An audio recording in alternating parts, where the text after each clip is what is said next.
ഇത് പഴയ ഞങ്ങൾ ചേർന്ന പാർട്ടിയല്ല എന്നൊരു തോന്നലുണ്ടായിട്ട് എനിക്ക് തോന്നുന്ന ഒരു 90 പോലെ ആ ബോധം ഉണ്ടായിരുന്നു. ഇത് നമ്മുടെ പഴയ പാർട്ടിയല്ല. ഇത് പൊളിറ്റിക്കൽ ക്രിമിനലിസം എന്ന് പറയുന്ന ഒരു സമ്പ്രദായം പാർട്ടിക്കകത്ത് ഔദ്യോഗികമായി വന്നു കഴിഞ്ഞു. വൃത്തികേട് കാണിക്കുന്നവർക്ക് സുരക്ഷിതത്വവും സ്വതന്ത്രമായി എന്തെങ്കിലും പറയുന്നവർക്ക് ഭയവും ഉണ്ടാകുന്ന ഒരു സിസ്റ്റം വരുമ്പോൾ അത് കമ്മ്യൂണിസ്റ്റല്ല. കേരളത്തിലെ കമ്മ്യൂണിസ്റ്റ് ആശയം തന്നെ പ്രതിസന്ധി നേരിടും. പാർട്ടി മാത്രമല്ല, വിജയരാഘവൻ എന്ന് പറയുന്നൊരു പോളിറ്റ് ബ്യൂറോ പറഞ്ഞിട്ടല്ലോ. അയ്യോ കഷ്ടം. ഇതൊക്കെ എങ്ങനെ പോളിറ്റ് ബ്യൂറോയിലെത്തിയാണ്? എന്ത് യോഗ്യതയാണ്? എനിക്ക് കമ്മ്യൂണിസ്റ്റ് പാർട്ടിയുടെ ചരിത്രമൊന്നും പഴയ പാർട്ടിയുടെ കണ്ടിന്യൂവേഷൻ ആവില്ല. അത് ഉറച്ച വിശ്വസിച്ച് ഞാനിത് കാണുന്നുണ്ട് ചുറ്റുപാടും. ആര് കേരളമാകെ രോമാഞ്ചം പണിയുന്ന ഒരു നേതാവിൻ്റെ പേര് പറ. ഞാനൊരു പാർട്ടിയിലും ചേർന്നിട്ടില്ല. ഞാൻ ജനകീയ സ്വതന്ത്രനാണ് അന്നും ഇന്നും. ആ ജനകീയ സ്വതന്ത്രനെയാണ് UDF സപ്പോർട്ട്. അവരുടെ ബുദ്ധിയാണത്. നാളെ ഇവിടെ BJP വലിയൊരു ശക്തിയായിട്ട് മുന്നോട്ട് വരുന്നു.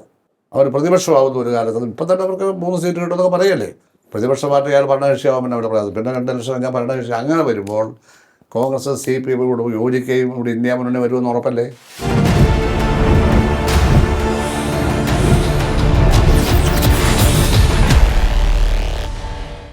നമസ്കാരം. ടോക്കിംഗ് പോയിന്റിലേക്ക് സ്വാഗതം. ടോക്കിംഗ് പോയിന്റിൽ ഇന്ന് നമ്മോടൊപ്പം അതിഥിയായി ചേരുന്നു മുൻ മന്ത്രിയും മുതിർന്ന നേതാവുമായ ശ്രീ G. സുധാകരൻ. നമസ്കാരം സാർ. ടോക്കിംഗ് പോയിന്റിലേക്ക് സ്വാഗതം. 65 വർഷം ഒരു പ്രസ്ഥാനത്തിന് വേണ്ടി ജീവിതം ഒഴിഞ്ഞു വെച്ചൊരാൾ ഒരു അസന്നിഗ്ധ ഘട്ടത്തിൽ പാർട്ടിയിൽ നിന്നും മാറുന്നു. ഒരു തിരഞ്ഞെടുപ്പിനെ നേരിടുകയാണ്. അങ്ങനെ തിരഞ്ഞെടുപ്പ് മത്സരിക്കുകയാണ്.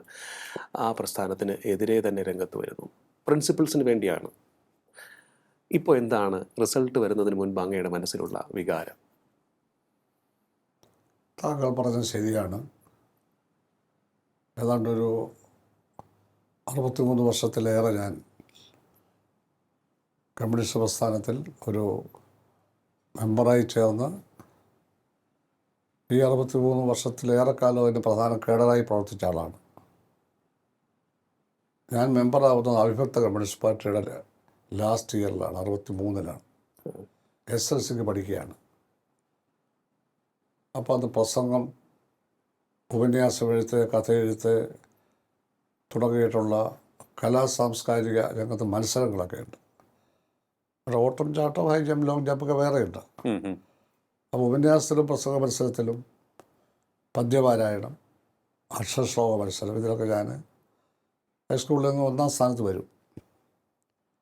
അപ്പോൾ എൻ്റെ അധ്യാപകർ ഭൂരിപക്ഷവും കമ്മ്യൂണിസ്റ്റുകാരായിരുന്നു. ഇപ്പോൾ കറ്റാനും ഗോപി സാറ്, കത്തിയാല ഗോപി സാറ്, അങ്ങനെ ഒരുപാട് വാസവമുള്ള എല്ലാം കമ്മ്യൂണിസ്റ്റുകാരാണ്. അവരാണ് എന്നെ 18 വയസ്സ് പ്രായപൂർത്തിയാവുന്നത്. 18 വയസ്സാവുന്നതിന് മുമ്പ് 18 വയസ്സാവണമെന്ന് പാർട്ടി മെമ്പറാവണമൊക്കെ എന്നെ പാർട്ടിയിലേക്ക് മെമ്പറാക്കി ചേർക്കുന്നത്. അന്നെനിക്ക് 14 വയസ്സ് കഴിഞ്ഞിട്ടേ ഉള്ളൂ. അപ്പോൾ ഈ പറഞ്ഞ പ്രസംഗം, ഉപന്യാസം തുടങ്ങിയ കാര്യങ്ങളിലുള്ള സാധാരണയിൽ കവിഞ്ഞിട്ടുള്ള ഒരു കഴിവ് പ്രകടിപ്പിച്ചതുകൊണ്ടാണ്. ആ നിലയിലാണ് അവിഭക്ത പാർട്ടിയാണ് ഈ 63. 64 പാർട്ടി 2ആയല്ലോ. അന്ന് CPM ഭാഗത്തേക്ക് ഞാൻ മാറി. നമ്മുടെ ബ്രാഞ്ചിലാണെന്ന് നാട്ടിൽ വലിയ പ്രവർത്തനമൊന്നുമില്ല. അതെല്ലാം കഴിഞ്ഞ് ഞാൻ BA 12 NSS കോളേജിൽ നിന്ന് ഇംഗ്ലീഷ് ലിറ്ററേച്ചർ പാസ്സായി. അത് കഴിഞ്ഞ് MAക്ക് പഠിക്കാൻ, ലിറ്ററേച്ചർ തന്നെ MAക്ക് പഠിക്കാൻ ഞാൻ SM കോളേജ് വരുന്നു, കൊല്ലത്ത്. അവിടെ വെച്ച് ഫുൾ ടൈമായിട്ടൊക്കെ പാർട്ടി പ്രവർത്തനം ആരംഭിക്കുക. വിദ്യാർത്ഥി രാഷ്ട്രീയ KSF അന്ന് SF ആയില്ല. മാത്രമല്ല പാർട്ടി പ്രവർത്തനം തുടങ്ങി. അവരെന്നെ 9ാം പാർട്ടി കോൺഗ്രസ് ആയപ്പോൾ 72-ൽ ആദ്യം കൊല്ലം താലൂക്ക് കമ്മിറ്റി മെമ്പറാക്കി. താലൂക്ക് കമ്മിറ്റിയാണ്. പിന്നെ കടക്കൽ നടന്ന ജില്ലാ സമ്മേളനം പാർട്ടി കോൺഗ്രസിന് മുമ്പ്, 9th കോൺഗ്രസിന് മുമ്പ്, അങ്ങനെ പ്രസിഡീയത്തിൽ എന്നെ വെച്ചു. 20 വയസ്സ് കഴിയുന്നതിന് മുമ്പേ എന്നെ ജില്ലാ കമ്മിറ്റിയിൽ എടുത്തു. ആ ചെറിയ പ്രായത്തിൽ. അന്ന് കേരളത്തിൽ ആ പ്രായത്തിൽ ജില്ലാ കമ്മിറ്റി മെമ്പറായത് ഞാൻ മാത്രമേ ഉള്ളൂ. അങ്ങനെയാണ് കൊല്ലത്താണ് പാർട്ടി പ്രവർത്തനം ശരിക്കും ആരംഭിച്ചത്. അതൊരു ഇന്നും നല്ലൊരു സ്മരണയാണ്. ഒരുപാട് പോരാട്ടങ്ങൾ ഞങ്ങൾ നടത്തി. വിദ്യാർത്ഥി പ്രക്ഷോഭണം മാത്രമല്ല, 52 അധ്യാപകരെ പിരിച്ചുവിട്ടു വന്നു. പ്രൊഫസർ ഷേക്സ്പിയർ വേലായുധനെ അടക്കം. ആ പ്രക്ഷോഭണത്തിൽ മുമ്പന്തിയിൽ നിന്നും KSU എല്ലാം ഉണ്ടായിരുന്നു ആ സമരത്തിൽ. അത് കഴിഞ്ഞ അവിടുത്തെ കശുവണ്ടി തൊഴിലാളി സമരം, ഭക്ഷ്യ തൊഴിൽ സമരങ്ങളിലെല്ലാം പോയി പങ്കെടുക്കും. റെയിൽവേ തൊഴിലാളികളുടെ വലിയ സംഘടന അന്നുണ്ടായിരുന്നു. ആൻഡ്രൂസ് എന്നൊക്കെ പറയുന്ന നേതാക്കന്മാരുണ്ടായിരുന്നു. എൻ ജി യൂണിയൻ്റെ വലിയ നേതാക്കന്മാർ, എൻ ജി യൂണിയൻ പ്രസ്ഥാനം, അങ്ങനെ അവരെല്ലാം നമുക്ക് സാമ്പത്തിക വരുമാനം വേറൊന്നും ഇല്ലാത്തതുകൊണ്ട് ഇവരെല്ലാം ഭക്ഷണമൊക്കെ വാങ്ങിച്ചു തരും, സഹായം ചെയ്യും. പിന്നെ ഞാൻ ബി എക്കും എം എക്കും എല്ലാം ഗവൺമെൻറ് ഓഫ് ഇന്ത്യയുടെ നാഷണൽ മെറിറ്റ് സ്കോളർഷിപ്പ് കൊണ്ടാണ് ഭരിച്ചത്. മാർക്ക് അടിസ്ഥാനത്തിൽ സാമ്പത്തികമായി പിന്നോക്കം നിൽക്കുന്നവർക്ക് തരുന്ന സ്കോളർഷിപ്പാണ്. അത് അധ്യാപകനാവുകയാണെങ്കിൽ ഒന്നും അടയ്ക്കേണ്ട, അല്ലെങ്കിൽ ഇത് അടയ്ക്കണം. പക്ഷേ ഇതുവരെ സെൻട്രൽ ഗവൺമെൻറ് ചോദിച്ചിട്ടുമില്ല. 5 വർഷം ഇത് വാങ്ങി. ആദ്യം 700 പിന്നെ പി ജിക്ക് വന്നപ്പോൾ 900 അവർ ചോദിച്ചിട്ടില്ല, നമ്മൾ അടച്ചിട്ടില്ല, അത് പോയി. അപ്പോൾ ആ സഹായത്തിലാണ് പഠിച്ചത്. പിന്നെ ദേവസ്വം ബോർഡ് സ്കോളർഷിപ്പ്, അങ്ങനെ പല സ്കോളർഷിപ്പ് വരെ കിട്ടിയിട്ടുണ്ട്. അങ്ങനെ വീട്ടിൽ സാമ്പത്തിക ശേഷി ഇല്ലാത്തതുകൊണ്ട് ഇങ്ങനെയൊക്കെയാണ് പഠിച്ചത്. അപ്പോൾ ഏറ്റവും ഉന്നതമായ പോസ്റ്റ് ഗ്രാജുവേഷൻ വരെ പഠിക്കാൻ പറ്റി. അപ്പോൾ എസ് എഫ് ഐയുടെ ഫുൾ ടൈമറായി. എസ് എഫ് ഐയുടെ സംസ്ഥാന പ്രസിഡന്റ്, എസ് എഫ് ഐ രൂപീകരിക്കുമ്പോൾ തന്നെ ഞാൻ സ്റ്റേറ്റ് പ്രസിഡന്റാണ്. പിന്നെ സ്റ്റേറ്റ് ജനറൽ സെക്രട്ടറിയായി. 72 മുതൽ ഫുൾ ടൈമായിട്ട് ട്രിവാൻഡ്രത്തേക്ക് താമസം മാറ്റേണ്ടി വന്നു. അന്ന് സി എച്ച് കണ്ണനാണ് പാർട്ടി സെക്രട്ടറി. അദ്ദേഹമാണ് എന്നെ കണ്ടെത്തി, ഇനി നീയാണ് എസ് എഫ് ഐയുടെ പ്രസിഡന്റ് എന്ന് പറയുന്നത് അദ്ദേഹമാണ്. അത് നേരിട്ട് പറയും, ഇന്നത്തെ പോലെയല്ല, അത് നേരിട്ടൊന്നും പറയത്തില്ല. പല പാർട്ടി മെമ്പർമാരെ ഫ്രാക്ഷനൊക്കെ വിളിച്ചു കൂട്ടി അതിനകത്തൊരു തീരുമാനമെടുത്ത്, മെമ്പർമാരല്ലാത്ത ഉള്ള കമ്മിറ്റിയാണല്ലോ സ്റ്റേറ്റ് കമ്മിറ്റി, അവിടെ ഇതൊന്നും പറയത്തില്ല. ഭാരവാഹികളെ കൊണ്ട് പറയണം. പാർട്ടി നേതാക്കന്മാരൊന്നും ഇപ്പം പങ്കെടുക്കില്ല, അന്ന് പങ്കെടുക്കുമായിരുന്നു. അങ്ങനെ ഞാൻ പാർട്ടിയുടെ എസ് എഫ് ഐയുടെയും പാർട്ടിയുടെയും ഒക്കെ പ്രവർത്തകരായി ഫുൾ ടൈമായിട്ടൊക്കെ ഇറങ്ങി. അതിനുശേഷം പിന്നെ തിരികെ നോക്കിയില്ല.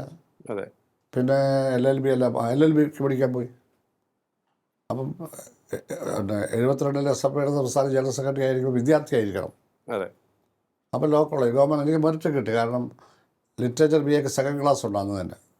എം എ അഡീഷണൽ മാർക്കാണ്. അപ്പോൾ അന്ന് ലിറ്ററേച്ചറിന് ഫസ്റ്റ് ക്ലാസ് തരത്തില്ല. ലിറ്ററേച്ചർ, ഇക്കണോമിക്സ്, ഹിസ്റ്ററി, ഇതിലൊന്നും, മലയാളം, ഇതൊന്നും ഫസ്റ്റ് ക്ലാസ് തരില്ല. സയൻസ് വിഷയത്തിന് പിന്നെ ഹിന്ദിക്ക് മാത്രമേ ഫസ്റ്റ് ക്ലാസ് ഉള്ളൂ. റാങ്ക് എല്ലാം സെക്കൻഡ് ക്ലാസ് ആയിരിക്കും. അപ്പോൾ സെക്കൻഡ് ക്ലാസ് BA ഉണ്ടല്ലോ എനിക്ക് ലിറ്ററേച്ചർ. അപ്പോൾ എനിക്ക് പിന്നെ എം എ അഡീഷണൽ മാർക്കുണ്ട്. LLBക്ക് ഗവൺമെൻറ് കോളേജിൽ എനിക്ക് മെറിറ്റ് തന്നെ കിട്ടി. അവിടുന്ന് LLB പാസ്സാവുകയും ചെയ്തു. LLBയുടെ ലാസ്റ്റ് ഇയർ പരീക്ഷ, അതായത് 75 ജൂൺ 1 തീയതി, ജൂലൈ 1 തീയതി, ജൂലൈ 1 അടിയന്തരാവസ്ഥ പ്രഖ്യാപിച്ചതിൻ്റെ 7-ാം ദിവസം. അപ്പോൾ ഹോൾ ടിക്കറ്റൊക്കെ പാക്കറ്റിലുണ്ട്, എല്ലാം പഠിച്ച് റെഡിയായിരിക്കുകയാണ്. MLA കോൺഗ്രസിൽ TK ചന്ദ്രൻ തന്നെ MLA ഉണ്ടായിരുന്നു അവിടെ മലബാറിൽ നിന്ന്. പക്ക പെർഫെക്റ്റ് കമ്മ്യൂണിസ്റ്റാണ്. അദ്ദേഹത്തിൻ്റെ മുറി എനിക്ക് താമസിക്കാൻ വേണ്ടി തന്നു. ഞാൻ അവിടെ ഇരുന്ന് പഠിച്ചു. MA ഒക്കെ അവിടെ വരുമെന്ന്, അടുത്ത കോളേജിൽ പ്രീഡിഗ്രിയൊക്കെ ചേർന്ന് മേലോട്ട് വരുന്നതേ ഉള്ളൂ. അപ്പോൾ അവിടെ നിന്ന് ഞങ്ങൾ ചർച്ച ചെയ്യും. അപ്പോൾ ഈ പ്രക്ഷോഭണത്തിൽ എൻ്റെ LLB ഫൈനൽ ഇയർ പരീക്ഷ തുടങ്ങുന്ന ദിവസമാണ് 75 ജൂലൈ 1. ഹോൾ ടിക്കറ്റൊക്കെ ഉണ്ട്. അപ്പോൾ ഞാൻ അഖിലേന്ത്യാ സമരമാണ്, സഭയാണ്, പഠിപ്പുടക്ക സമരമാണ്, അടിയന്തരാവസ്ഥയാണ്. ആളുകൾ കൂട്ടമായി നിൽക്കാനും ഒന്നും യാതൊരു അനുവാദവുമില്ല. എന്തും ചെയ്യാൻ വെടിവെക്കാൻ പറ്റുന്ന അധികാരമുണ്ട്. ഒരു പ്രക്ഷോഭം ഇന്ത്യയിൽ ഉണ്ടായിട്ടുമില്ല 7 ദിവസം ഈ അടിയന്തരാവസ്ഥ പ്രഖ്യാപിച്ചത്. അപ്പോൾ എനിക്ക് സമരത്തിൽ പങ്കെടുക്കണമെന്നുണ്ട്. ഞാനവിടെ AKSMP പോയി ചോദിച്ചു. ഇപ്പോൾ TK രാമകൃഷ്ണനാണ് ഉണ്ടായത്. ബാക്കി അവരെയൊക്കെ ആദ്യത്തിന് പിടിച്ച് ജയിലിട്ടല്ലോ. അടിയന്തരാവസ്ഥ കഴിഞ്ഞ് രാത്രി തന്നെ ഒരുപാട് പേരെ അറസ്റ്റ് ചെയ്തല്ലോ. അദ്ദേഹം പ്രസ്ഥാനം പറഞ്ഞ പോലെ സമരത്തിന് പോയാൽ മതി, പരീക്ഷയ്ക്ക് പോകണ്ട. അങ്ങനെ ഹോൾ ടിക്കറ്റ് പാക്കറ്റിലോട്ട് യൂണിവേഴ്സിറ്റി കോളേജിൽ പോയി. അവിടെ അടുത്തുള്ള എല്ലാ കോളേജിലും 1000 സ്റ്റുഡൻസ് അവിടെ വന്നു. അവിടെ ഇങ്ങനെ ഒരു 10,500 2000 സ്റ്റുഡൻസ് പ്രകടനം നടത്താൻ വേണ്ടി പഠിപ്പ് മുടക്കി അടുത്തുള്ള കോളേജിൽ ഇതെല്ലാം ഒരുപാട് കോളേജ് ഉണ്ടല്ലോ അവിടെ. നേരെ ഓപ്പോസിറ്റ് സംസ്ഥാന കോളേജുണ്ട്. ഇപ്പോൾ ആയുർവേദ കോളേജുണ്ട്, MG കോളേജ് കൊണ്ട് മാറി വരസ് കോളേജ്, ഇവിടെ ഗവൺമെൻറ് ലോ കോളേജ്, ഇങ്ങനെ കോളേജുകളായി. പിന്നെ ഗവൺമെൻറ് ആർട്സ് കോളേജ്, എല്ലാ SFI യുടെ ശക്തി കേന്ദ്രങ്ങളാണ്. അവരെല്ലാം വന്നു. അപ്പോൾ ദേശീയ പോലീസുകാരൻ എന്നെ വിളിച്ച് പറഞ്ഞു, പ്രകടനമായിട്ട് പോയാൽ വെടിവെക്കാൻ ഉത്തരവായി. ആഭ്യന്തരമന്ത്രി കരുണാകരൻ സാർ തന്നെയാണ് ഉത്തരവിട്ടിരിക്കുന്നത്. അതുകൊണ്ട് വളരെ സൂക്ഷിക്കണം, ഈ ആൾക്കൂട്ടമായിട്ട് പോകരുത്. അപ്പോൾ ഞാനവിടെ ഒരു കല്ലിൻ്റെ പുറത്ത് കയറി നിന്ന് ഞാൻ പറഞ്ഞു, ഈ പറഞ്ഞത് അതുപോലല്ല, നമ്മൾ ഇത്ര 2000 പേര് പോകട്ട, ഞങ്ങൾ 23 പേരെ ലിസ്റ്റ് കൂടെ പറയും.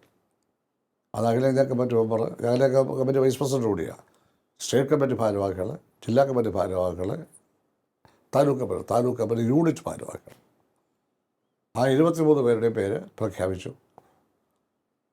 അപ്പോൾ ബേബി അന്നേരം അവിടെ ഇല്ല. ബേബി കൊല്ലത്തൊന്നും വരുന്നേ ഉള്ളൂ. പുള്ളി സ്റ്റേറ്റ് പ്രസിഡൻ്റാണ്. ഞങ്ങൾ പിന്നെ സോറി സ്പെൻസർ ജംഗ്ഷനോട് ഇറങ്ങുമ്പോൾ ബേബി വന്നു, ബേബി മുമ്പിൽ വന്നു. ഞങ്ങൾ പ്രകടനം നടത്തി അടിയന്തരാവസ്ഥ അറബിക്കടലിൽ മുർദാബാദ് ഇന്ദിരാഗാന്ധി ഇന്ദിരാഭരണം തുടങ്ങിയിട്ട് ഭയങ്കര ശക്തമായ മുദ്രാവാക്യമൊക്കെയാണ്. അപ്പം സെക്രട്ടറിയുടെ മുമ്പിൽ വെച്ച് ഞങ്ങളെ തടഞ്ഞു. ശ്രീധരൻപിള്ള എന്ന് പറയുന്ന ഒരു എസ് ഐ ആണ്, അരിപ്പാട്ടുകാരനാണ് അയാൾ.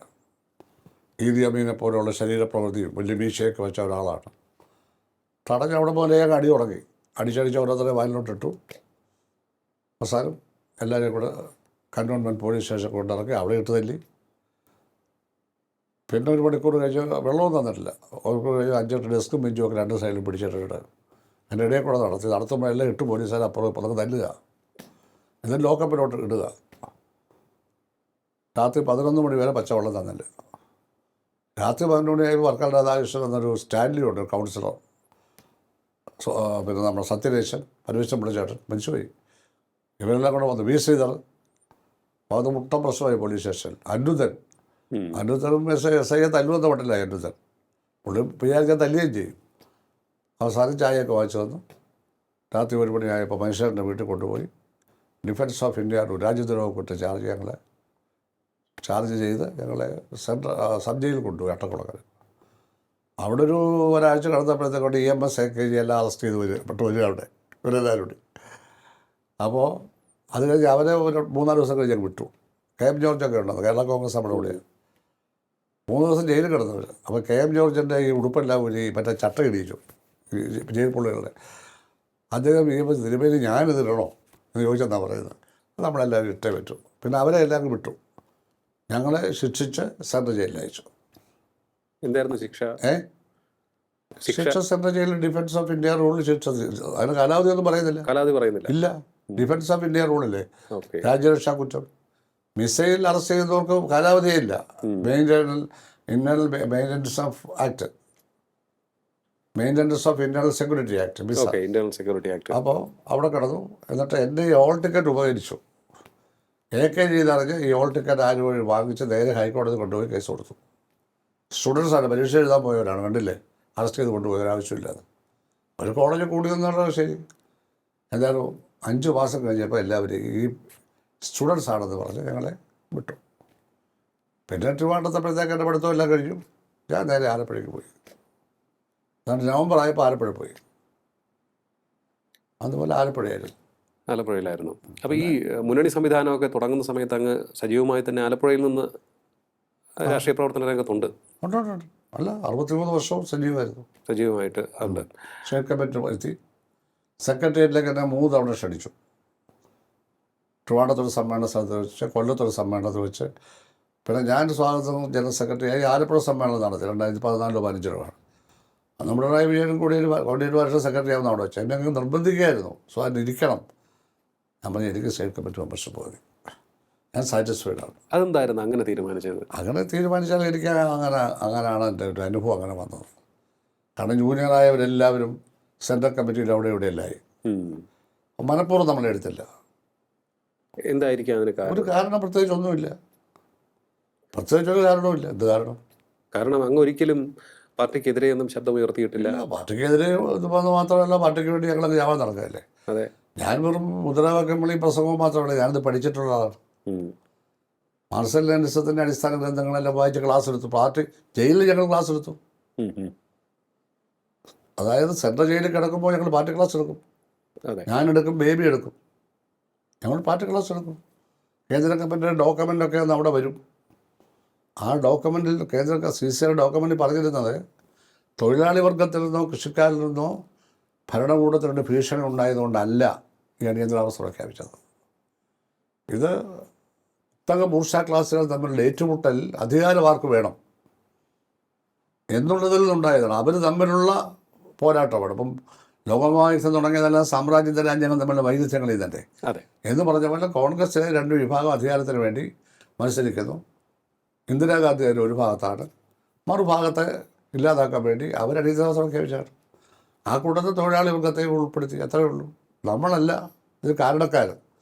പക്ഷെ നമ്മൾ ഇതിനോട് യോജിക്കാവുന്ന എല്ലാവരുമായിട്ട് യോജിച്ചാണ്. പ്രത്യയശാസ്ത്രം നോക്കണ്ട, നമ്മളിതിനെതിരെ പോരാടണം. ഇതായിരുന്നു ആ ഡോക്യുമെൻറ്റ്. അത് ഞങ്ങൾ അവിടെ റിപ്പോർട്ട് ചെയ്യും. ആയിരുന്നു രാഷ്ട്രീയം തന്നെയായിരുന്നു ജയിലിനകത്ത്. വളരെ സംഭവ അല്ല, ബഹുലമായ. അപ്പോൾ അങ്ങനെയുള്ള ഒരു പ്രവർത്തനം അതെ. പാർട്ടി വീട്ടിൽ പോലും പോയിട്ട് 5-8 വർഷം ഞാൻ വീട്ടിൽ പോയിട്ടേ ഇല്ല. വീട്ടിലാണെങ്കിൽ ഞങ്ങളുടെ വരുമാനം കൊണ്ട് നമ്മൾ ജീവിക്കാൻ നോക്കില്ല. അപ്പോൾ അമ്മ എനിക്ക് കത്തൊക്കെ റേഷൻ വാങ്ങിച്ചിട്ട് 2 ആഴ്ചയായി, ഇവിടെ പൈസ ഒന്നുമില്ല മോനെ പറഞ്ഞു.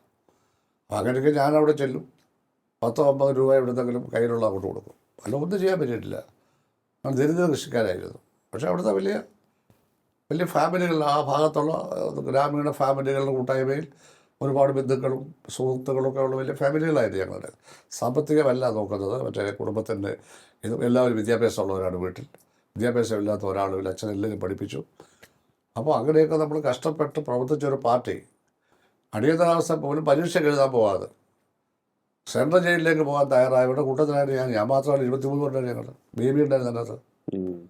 ഞാനുള്ളത് കൊണ്ടാണ് ബേബി വന്നത്. ഞാനെല്ലാവരും കൂട്ടി. Jayakumar, M P Jayakumar, okay, ജില്ലാ പ്രസിഡൻ്റായ സഭയുടെ ട്രിവാണ്ടത്തെ ജയകുമാർ ഉണ്ടായിട്ട് ഒരുപാട് പേരുണ്ട്. എല്ലാ പേരും ഞാൻ പറയുന്നില്ല, പല നിലകളിലെത്തിയവരുണ്ട്.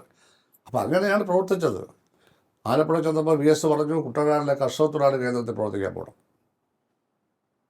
അതിന് MA LLB എല്ലാം പാസ്സായി, എല്ലാ സഭയുടെ അഖിലേന്ത്യാ സ്റ്റേറ്റ് എല്ലാമായി. പാർട്ടി ജില്ലാ സെക്രട്ടറി മെമ്പറായിരിക്കുകയാണ്. സുധാകരൻ അവിടെ പോകണം. ഞാൻ പോയി. താലൂക്കാണ് കമ്മിറ്റി. ഇപ്പം 2 ഏരിയ കമ്മിറ്റിയാണ്, കുട്ടനാട് തകഴി. കുട്ടനാട് തന്നെ തകഴി, 2 ഏരിയ കമ്മിറ്റി. 12 പഞ്ചായത്ത് ഇറങ്ങുന്ന ഒരു താലൂക്ക്. യാത്രാ സൗകര്യമൊന്നുമില്ല, നെടുമുടി പാലമില്ല, വള്ളത്തുരുത്തി പാലമില്ല, കിടക്കണ പാലമില്ല, ഒന്നുമില്ല. പുറത്ത് കാത്ത് കിടക്കണം, ചങ്ങാടം വരും 2 മുഖം. അപ്പം RSSുമായിട്ട് ഭയങ്കരമായ സംഘടന, തലശ്ശേരിയിലെ സംഘടന ഇങ്ങോട്ട് വ്യാപിച്ചു. 1981 ആയപ്പോഴത്തേക്ക് നമ്മുടെ പാർട്ടിയുടെ ബോട്ടിൻ്റെ ഡ്രൈവറായ ഒരു Thankappan Mankombu area committee office AC റോഡിൻ്റെ ഈ സൈഡിൽ, ഇത് റോഡ്, ഇപ്പുറത്തെ റോഡിൻ്റെ അരികിൽ തന്നെ ഒരു കുടിൽ വെച്ച് തങ്കപ്പൻ. രാത്രി തങ്കപ്പൻ്റെ തല വെട്ടിയൊക്കെ എടുത്തു. RSSുകാർ മങ്കൊമ്പ് മഠത്തിൽ നിന്ന് വന്നവരാ. എന്നിട്ട് ഈ തല മാത്രം ബോഡിയോടെ വിട്ടിട്ട് രക്തം ഒഴുകയല്ലേ കഴുത്തുനിന്ന് തൂക്കിപ്പിടി ചോങ്കാളി ഭദ്രകാളി വിളിച്ച് മങ്കൊമ്പ് പാലത്തെ കൊണ്ടുവച്ചു. രാവിലെ ആൾ കാണുന്നത് കബന്ധമില്ലാത്ത തലയാണ്. കേരളത്തെ ഞെട്ടിപ്പിച്ചൊരു സംഭവമാണത്.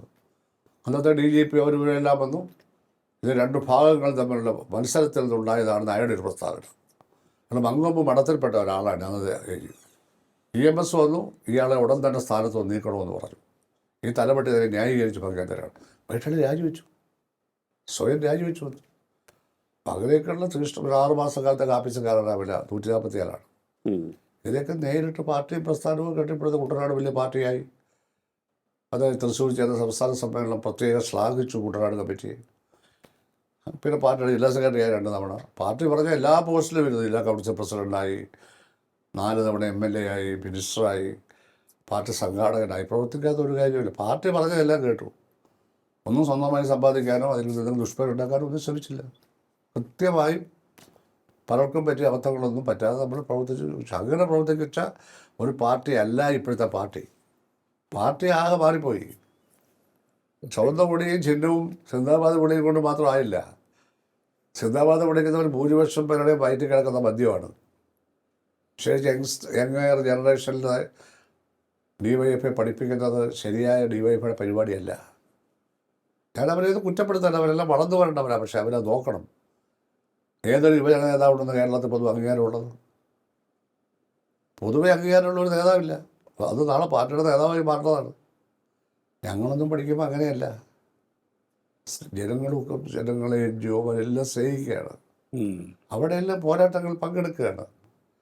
പാർട്ടി പറയുന്നതിൽ അനുസരിക്കുകയാണ്. അതോടൊപ്പം തന്നെ നമ്മുടെ സ്വന്തമായ കഴിവുകളുണ്ട്. പാർട്ടിയാണെന്ന് പറഞ്ഞ് കിടക്കുന്നവരുണ്ട് യാന്ത്രിക മനുഷ്യർ. അതൊന്നുമല്ല party. The role of the individual in history എന്ന ലോകപ്രസിദ്ധമായിട്ടുള്ള മാർക്സിസ്റ്റ് പ്ലക്നോവിൻ്റെ തീസസ് ഉണ്ട്. The role of the individual in history. Communist പ്രസ്ഥാനം അംഗീകരിച്ചതാണ്. പ്ലക്നോവിനെ പിന്നൊരു കാലത്ത് പാർട്ടി പുറത്താക്കിയെങ്കിൽ ഈ പുസ്തകം അംഗീകരിച്ചിട്ടുണ്ട്. അതായത് സൊസൈറ്റിയാണ്, സമൂഹമാണ് നമ്മളെ വാർത്തെടുക്കുന്നത്. നമ്മുടെ പൗരത്വ സംസ്കാരവും നമ്മുടെ രാഷ്ട്രീയ വീക്ഷണവും എല്ലാം വളർത്തിയെടുക്കുന്നത് സൊസൈറ്റിയാണ്. പക്ഷേ സൊസൈറ്റി മാത്രം വിചാരിച്ചാൽ പോരാ. ആ ഇൻഡിവിജ്വലിൻ്റെ റോളുണ്ട് അതിനകത്ത്. ആ ഇൻഡിവിജ്വലിൻ്റെ ഒരു ആത്മാംശമുണ്ട്. ആ സൊസൈറ്റി ഉദ്ദേശിക്കുന്ന തരത്തിൽ സൊസൈറ്റിയെ നയിക്കണമെന്നുള്ള ഒരു വിൽ പവർ ഉണ്ടാവും ചില വ്യക്തി. എല്ലാവർക്കും ഉണ്ടാവില്ലത്. ആ വിൽ പവർ ഉള്ളവരാണ് ലീഡറാവുന്നത്. അത് role of the individual in history. അപ്പോൾ സൊസൈറ്റി ഉണ്ട്, ഹിസ്റ്ററി ഉണ്ട്, ഇൻഡിവിജ്വലിന് റോളുണ്ട്. കാരണം മഹാത്മാഗാന്ധി ഒന്നേ ഉണ്ടായുള്ളൂ. മഹാത്മാഗാന്ധിയെ തല്ലിക്കുട്ടി ഉണ്ടാക്കാൻ പറ്റുമോ? ലെനിൻ ഒന്നേ ഉണ്ടായുള്ളൂ. എബ്രഹാം ലിങ്കൺ ഒന്നേ ഉണ്ടായുള്ളൂ. മാവോ ഒന്നേ ഉണ്ടായുള്ളൂ. കാസ്ട്രോ ഒന്നേ ഉണ്ടായുള്ളൂ. EMS ഒന്നേ ഉണ്ടായുള്ളൂ. ശരിയല്ലേ? നെഹ്റു ഒന്നേ ഉണ്ടായുള്ളൂ. രണ്ടാമത് നെഹ്റു ഇല്ല. അതാണ് വിൽ പവർ. ആ വ്യക്തിയുടെ പങ്ക്, ആ വ്യക്തിയുടെ പങ്കിനെ നിഷേധിക്കുന്നവരാണ് ഇന്നത്തെ നേതൃത്വം. എന്നു മുതലാണ് അങ്ങ് നേതൃത്വവുമായി അകന്നു തുടങ്ങിയത്? അല്ലെങ്കിൽ എനിക്ക് തോന്നുന്നു അങ്ങയുടെ മനസ്സിൽ നിന്നും വരുന്ന ഓരോ വാക്കുകളിൽ നിന്നും അങ്ങയുടെ മനസ്സ് ഇപ്പോഴും ഒരു കമ്മ്യൂണിസ്റ്റാണ്. പക്ഷേ പാർട്ടിയിൽ നിന്നും, പാർട്ടി നേതൃത്വത്തിൽ നിന്നും എന്ന് മുതലാണ് അങ്ങ് അകന്നു തുടങ്ങിയത്? ഇത് പഴയ ഞങ്ങൾ ചേർന്ന പാർട്ടിയല്ല എന്നൊരു തോന്നലുണ്ടായിട്ട് എനിക്ക് തോന്നുന്നു ഒരു 90 പോലെ ആ ബോധം ഉണ്ടായിരുന്നു. ഇത് നമ്മുടെ പഴയ പാർട്ടിയല്ല. ഇത് 90 മുതലേ ഉണ്ട്.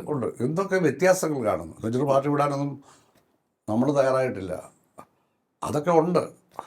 അതൊന്നും പാർട്ടിക്കകത്ത് ഒരുപാട് കൊണ്ട് ചർച്ച ചെയ്യാനോ, ഒന്നാമതേ പാർട്ടി ഒരുപാട് ചർച്ച ചെയ്താൽ ദുർബലമാകുന്ന ഒരു കാലഘട്ടമാണ് പിന്നെ അങ്ങോട്ട് വന്നത്. പാർലമെൻ്ററി ഇലക്ഷൻ മാത്രമാണ് പ്രാധാന്യം. അത് പാർട്ടി കോൺഗ്രസും കാര്യങ്ങളൊക്കെ നടത്തും. പിന്നെ എല്ലാ തരക്കാരും ഇതിനകത്ത് നുഴഞ്ഞു കയറുക. മദ്യപാനം ഒരു പ്രധാനപ്പെട്ട പരിപാടിയായി മാറുകയാണ്. മദ്യപാനികളെ പാർട്ടിയിൽ വെച്ചുകൊണ്ടിരിക്കുന്നതാണ് പാർട്ടിയുടെ ഭരണഘടന പറയുന്നത്. പാർട്ടി ഇത് പുറത്ത് കളയണമെന്നാണ്. കുറ്റകൃത്യങ്ങളിലൊന്നാണ് മദ്യപാനം. പ്രൊഫഷണൽ ഡ്രങ്കണ്ട്നസ്. ഒരിക്കലും ഒരു മദ്യം കഴിച്ച് അതല്ല ഈ പറയുന്നത്. അതിന് DYFIയിലൊക്കെ വന്നങ്ങ് നിറയുകയാണ്. എന്തെങ്കിലും കുറച്ച് കുറവുള്ള SFIയിലാണ്. ഇപ്പോൾ SFIയിലും അടുത്ത കാലത്ത് പതുക്കെ തുടങ്ങിയിട്ടുണ്ട്. പാർട്ടിയുടെ പൈസ ഇട്ടൊക്കെ സ്വത്തൊന്നും ഉണ്ടാക്കുന്ന ആരും ശ്രദ്ധിക്കുന്നില്ല. ഈ സ്വത്ത് വിവര സ്റ്റേറ്റ്മെൻറ്റ് ഇപ്പോൾ MLAയും മന്ത്രിയൊക്കെ ആയാൽ ഗവൺമെൻറ്റിന് കൊടുക്കണം. പാർട്ടിയുടെ ലെവലിലുള്ള ഓരോ ലെവലിലുള്ളവർ അതായത് പാർട്ടി കമ്മിറ്റിക്ക് കൊടുക്കണം, സ്റ്റേറ്റ് കമ്മിറ്റിക്ക് കൊടുക്കണം. ഞാൻ കണ്ടു സ്റ്റേറ്റ് കമ്മിറ്റിയിൽ ഈ ഫോറം ഇതാണ് ചെയ്യും. 95% അവിടെ വെച്ച് തന്നെ മുട്ടയെ വെച്ച് എഴുതി ഞങ്ങൾ കൊടുക്കുകയാണ്. 10 മിനിറ്റ് കൊണ്ട് എങ്ങനെ കൊടുക്കാൻ പറ്റും? ഞാനെടുത്ത് വീട്ടിൽ കൊണ്ടുവരും. ഞാനറിയാതെ വൈഫ് കോളേജ് അധ്യാപകയല്ലേ, അവർക്ക് നിക്ഷേപങ്ങളൊക്കെ തുടങ്ങാമല്ലോ. അവർക്ക് 1.25 ലക്ഷം രൂപ വരെ ശമ്പളം ഉണ്ടായിരുന്നു അവസാനം.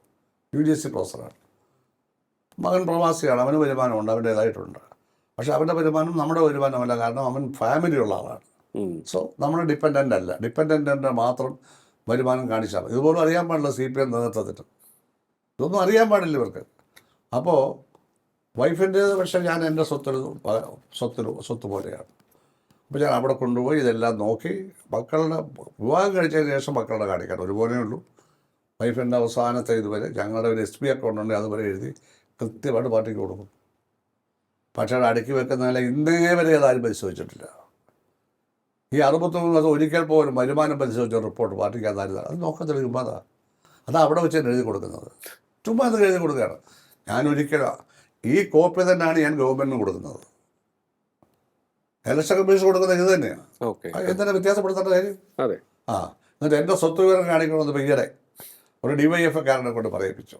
സ്വന്തം വാർഡിൽ നിന്ന് തോറ്റാളായാണ് കുമാരപുരം അരിപ്പാട്. സ്വന്തം വാർഡിലയാളെ ജനങ്ങൾ അംഗീകരിച്ചില്ല. ചെറുപ്പക്കാരെയൊക്കെ ഇത് ഉപയോഗിക്കുകയാണ്. നേരെ പറഞ്ഞ പാർട്ടി വഴി കോടീശ്വരന്മാരായവരുണ്ട് അവിടെ. അവരാണ് ഇയാളെ കൊണ്ട് ഇത് പറയിപ്പിക്കുന്നത്. അതിനെക്കുറിച്ച് ഞാൻ കിടക്കല്ലേ. ഇങ്ങനെ ദുസ്സഹമായി ഒരു തരത്തിലൊരു കമ്മ്യൂണിസ്റ്റ് മൂല്യം ഇതിനകത്ത് കണ്ടെത്താൻ പറ്റുന്നില്ല. പിന്നെ AK സെൻറ്ററിൽ നിന്ന് വലിയ തീരുമാനങ്ങളും ചില അഭിപ്രായങ്ങളും കാര്യങ്ങളും വരുമ്പോഴത്തേനും എന്താ ഇങ്ങനെ പറയുന്നത്? മുമ്പാരും ഇങ്ങനൊന്നും പറഞ്ഞിട്ടില്ലല്ലോ. അതിനെതിരെ പറയാൻ ആരുമില്ല. ആകെ 2-3 പേരെ സംസാരിക്കുന്നുള്ളൂ. സെക്രട്ടേറിയറ്റിൽ 10-15 പേരുണ്ട്. പിന്നെ കേന്ദ്ര കമ്മിറ്റി BB എല്ലാം കൂടെ ഒരു 10-20 പേരുണ്ടാവും. MA BB അടക്കം കേരളത്തിൽ. അവരാരും ഒന്നും പറയാറില്ല. അവർ വല്ല അത്യാവശ്യം വല്ലതും പൊതുകാര്യമല്ല. BB ഇതിലൊന്നും ഇടപെടാറില്ല. ഇടപെടുത്താൻ കാണുന്ന എനിക്കറിയില്ല. BBക്ക് നല്ല പൊളിറ്റിക്കൽ എഡ്യൂക്കേഷൻ അറിയാം, പ്രത്യയശാസ്ത്രപരമായ കാര്യം അറിയാം, കറപ്ഷനൊന്നുമില്ല. BB അക്കാര്യത്തിൽ BB ഇന്നത്തെ നിലയിലൊരു ഇന്ത്യയിൽ വളർന്നു വന്ന പൊതു കമ്മ്യൂണിസ്റ്റ് നേതാക്കന്മാരിലൊരു വ്യക്തിത്വം ഉള്ളവൻ തന്നെയാണ്. ജനറൽ സെക്രട്ടറി ആയതിൽ യാതൊരു തെറ്റുമില്ല. പക്ഷേ അദ്ദേഹം ഒന്നും പറയുന്നതായിട്ട് കാണുന്നില്ല. സ്ഥിതി അതായിരിക്കുമെന്ന് ഞാൻ കാണുന്നു. കാരണം കേരളം അല്ലാതെ ഇല്ലല്ലോ. പേരല്ലേ ഉള്ളൂ കമ്മിറ്റി. സ്റ്റേറ്റ് കമ്മിറ്റിയൊക്കെ കാണും. ഒന്നുമില്ല. ബംഗാളിൽ പോലും 3-2 ഭൂരിപക്ഷത്തിൻ്റെ 32 വർഷം ഭരിച്ചതല്ലേ. 32 വർഷം. അന്ന് സിംഗൂരിലെ അവിടുത്തെ കൃഷിക്കാരെ വെടിവെച്ചപ്പോൾ ശരിയല്ലെന്ന് ഞങ്ങൾ പറഞ്ഞപ്പോൾ അത് പറയാൻ പാടില്ലെന്ന് പറഞ്ഞവരാ നേതൃത്വം. കേരളത്തിൽ നേതൃത്വം വല്ല കാര്യമുണ്ടെന്ന് പറഞ്ഞിട്ട് അത് തെറ്റാന്നല്ലേ നമ്മൾ പറയേണ്ടിയിരുന്നത്? പറയത്തില്ല. ബംഗാൾ കാണിക്കുന്നതെല്ലാം ശരിയാണ്. അവസാനം എന്തായി?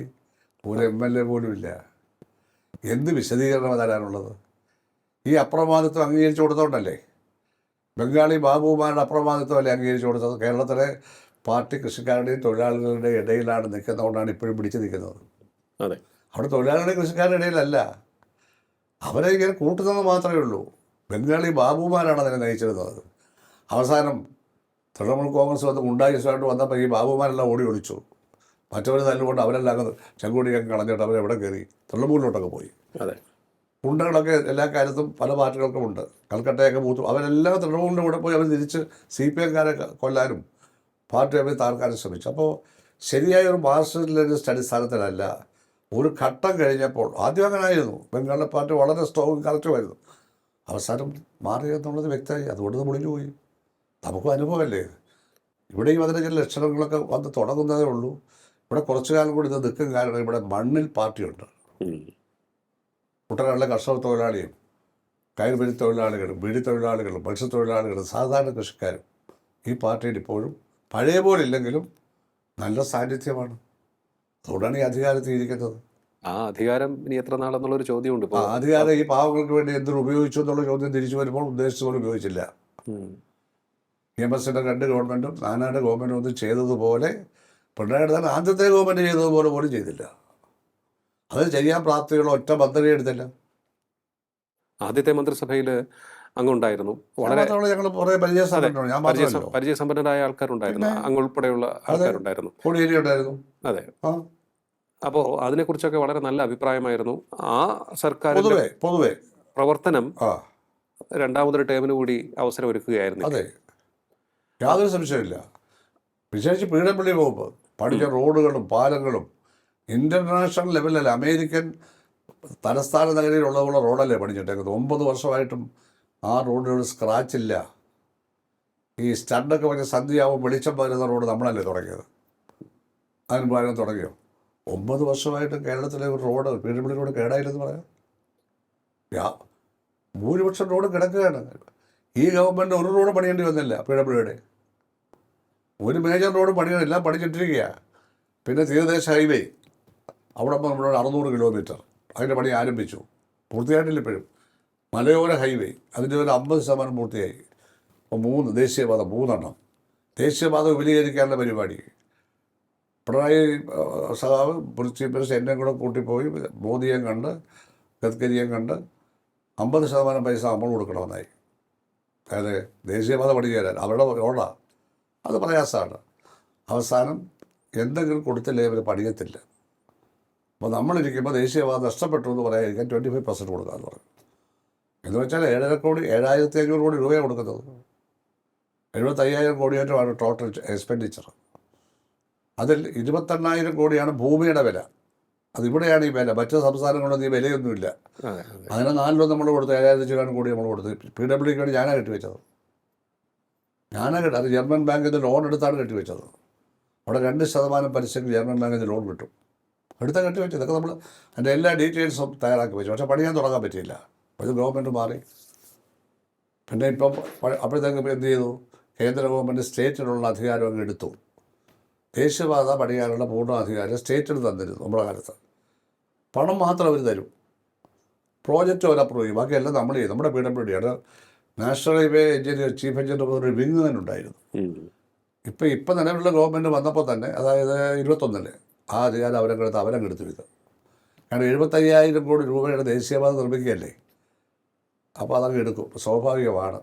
അല്ലാതെ പുറകിലൊരു റെമ്യൂണറേഷൻ തിരിച്ചെടുക്കുന്ന ഒരു പരിപാടിയുണ്ട്. അതാണ് സംഭവിച്ചത്. ഇവിടെയാണ് ഒന്നും നടക്കത്തില്ല. ആലങ്കോലമായിട്ടല്ലേ പണിയുന്നത്. എന്നാലും എന്ത് പ്രയാസപ്പെട്ട ആലപ്പുഴത്ത് ഞാനിവിടെ എത്തിയത്. അങ്ങോട്ട് ചെല്ലുമ്പോൾ റോഡ് ഇങ്ങോട്ടാവും, ഇങ്ങോട്ട് ചെല്ലുമ്പോൾ റോഡ് അങ്ങോട്ടാവും. എന്തോ ഒരു അപകടകരമായ സ്ഥിതിയാണെന്നറിയാവും. ഈ എഞ്ചിനീയർമാരെ കൊണ്ടാണ് ഞാൻ 1-ാം റോഡും ഒക്കെ ഇവിടെ നിർമ്മിച്ചത്. മേൽനോട്ടമില്ല, ആർക്കും ഉത്തരവാദിത്വമില്ല. മനസ്സിലായോ? റിയാസ് ഇറങ്ങി നിന്നിട്ട് ഇത് നോക്കുകയാണ്. റിയാസിന് വല്ല കാര്യമുണ്ട്, അധികാരം തന്നെ അവരങ്ങ് എടുത്തില്ലേ. ഇയാൾ നോക്കുമ്പോൾ ആളുകളുടെ താഴെ റിയാസായത് പണിയിക്കുന്നതെന്ന്. റിയാസ് അല്ല, ഈ ഗവൺമെൻറ് ഉത്തരവാദിത്തമില്ല, സെൻട്രൽ ഗവൺമെൻറ്റാണ്. National highway authority of India എന്ന് പറഞ്ഞാൽ ലോകത്തെ ഏറ്റവും കറപ്റ്റായ ഇൻസ്റ്റിറ്റ്യൂഷനുകളായ 75 എണ്ണത്തിൽ ഒരെണ്ണമാണ്. ഇത് അമേരിക്കൻ കോൺഗ്രസിൽ 10 വർഷം മുമ്പ് വെച്ച റിപ്പോർട്ടുള്ളതാണ്. ലോകത്തെ ഏറ്റവും കറപ്ഷനുള്ള 75 ഇൻസ്റ്റിറ്റ്യൂഷൻ, അത് ഒരെണ്ണം നമ്മുടെ നാഷണൽ ഹൈവേ അതോറിറ്റി ഓഫ് ഇന്ത്യയാണ്. അത്ര കറപ്ഷനാണ്. അത് വ്യക്തമായി നാഷണൽ ഹൈവേ കാണാം. പക്ഷെ നല്ലപോലെ നമ്മൾ ഡിസൈൻ ചെയ്ത് വെച്ചു. അന്ന് കുഴപ്പമൊന്നുമില്ലായിരുന്നു. അപ്പോൾ അധികം സെൻട്രൽ അങ്ങ് നേരിട്ട് ഏറ്റെടുത്തോട്ട് നോക്കാനും പറയാനും ആരുമില്ല, ഇട്ടുള്ളൂ ചെയ്തു. എല്ലാ രംഗത്തും നമ്മൾ ഇടപെടുകയുണ്ടായി. ആ ഗവൺമെൻറ്റിൻ്റെ നേട്ടമാണ് ഈ ഗവൺമെൻറ് വന്നത്. മറ്റൊരുപാട് വകുപ്പൊക്കെ ഉണ്ടെങ്കിലും റോഡുകളെ, പാലങ്ങളെ, കെട്ടിടം ഇവിടെ തന്നെ നോക്കാൻ. ഏതാണ് നമ്മുടെ സെൻട്രൽ ലൈബ്രറി? ആദ്യത്തെ ലൈബ്രറിയിൽ പിന്നെ പുസ്തകം വെക്കാൻ സ്ഥലമില്ല. രണ്ടാമതൊരെണ്ണം പണിയണം. PWDയുടെ ബിൽഡിങ്സ് വകുപ്പ് അതുപോലെ ഒരെണ്ണം പണിയും. ഇപ്പോൾ നോക്കിയാൽ ഏതാണ് ആദ്യത്തേതെന്ന് അറിയാനൊക്കത്തില്ല. ഇപ്പുറത്ത് ഫൈനാൻസ് കോളേജില്ലേ, അതുപോലൊരു കോളേജ് വീണ്ടും ഒരു ബിൽഡിങ്. അതുപോലെ സിവിൽ സപ്ലൈസിന് 6-7 നിലയുള്ള ഒരെണ്ണം ആ പട്ടം ഭാഗത്ത്. അങ്ങനെ എത്ര മനോഹരമായ ബിൽഡിങ്ങുകൾ, പാലങ്ങൾ, റോഡുകൾ. എത്ര 24 ബൈപ്പാസാണ് പണിഞ്ഞത്. കണ്ണൂർ മുതൽ തിരുവനന്തപുരം വരെ 24 ബൈപ്പാസ്. ആലപ്പുഴ ബൈപ്പാസ്, കൊല്ലം ബൈപ്പാസ്, പിന്നെ കോട്ടയം ബൈപ്പാസ്, തിരുവല്ല ബൈപ്പാസ്. എത്ര ബൈപ്പാസാണ് പണിഞ്ഞത്? ഇതെല്ലാം 5 വർഷം കൊണ്ട് ചെയ്തില്ലേ. 3 പാലങ്ങൾ പിന്നെ അഴിമതി കാരണം എന്താ കുഴപ്പമുണ്ടായി പിടിച്ചിട്ടുള്ള പാലാരിവട്ടം, അതിനിപ്പുറത്തെ 2 പാലം കൂടെ പണിഞ്ഞു, നേരെ ഇപ്പുറത്ത്. അപ്പോൾ 3 പാലം എല്ലാം 5 വർഷം കൊണ്ട് ചെയ്തതാണ്. ഇത് നമ്മുടെ എഞ്ചിനീയർമാരല്ലേ ചെയ്ത്. അപ്പോൾ അവരെ കൊണ്ടത് ചെയ്യിച്ച് അവർക്ക് അവരുടെ കഴിവുണ്ട്.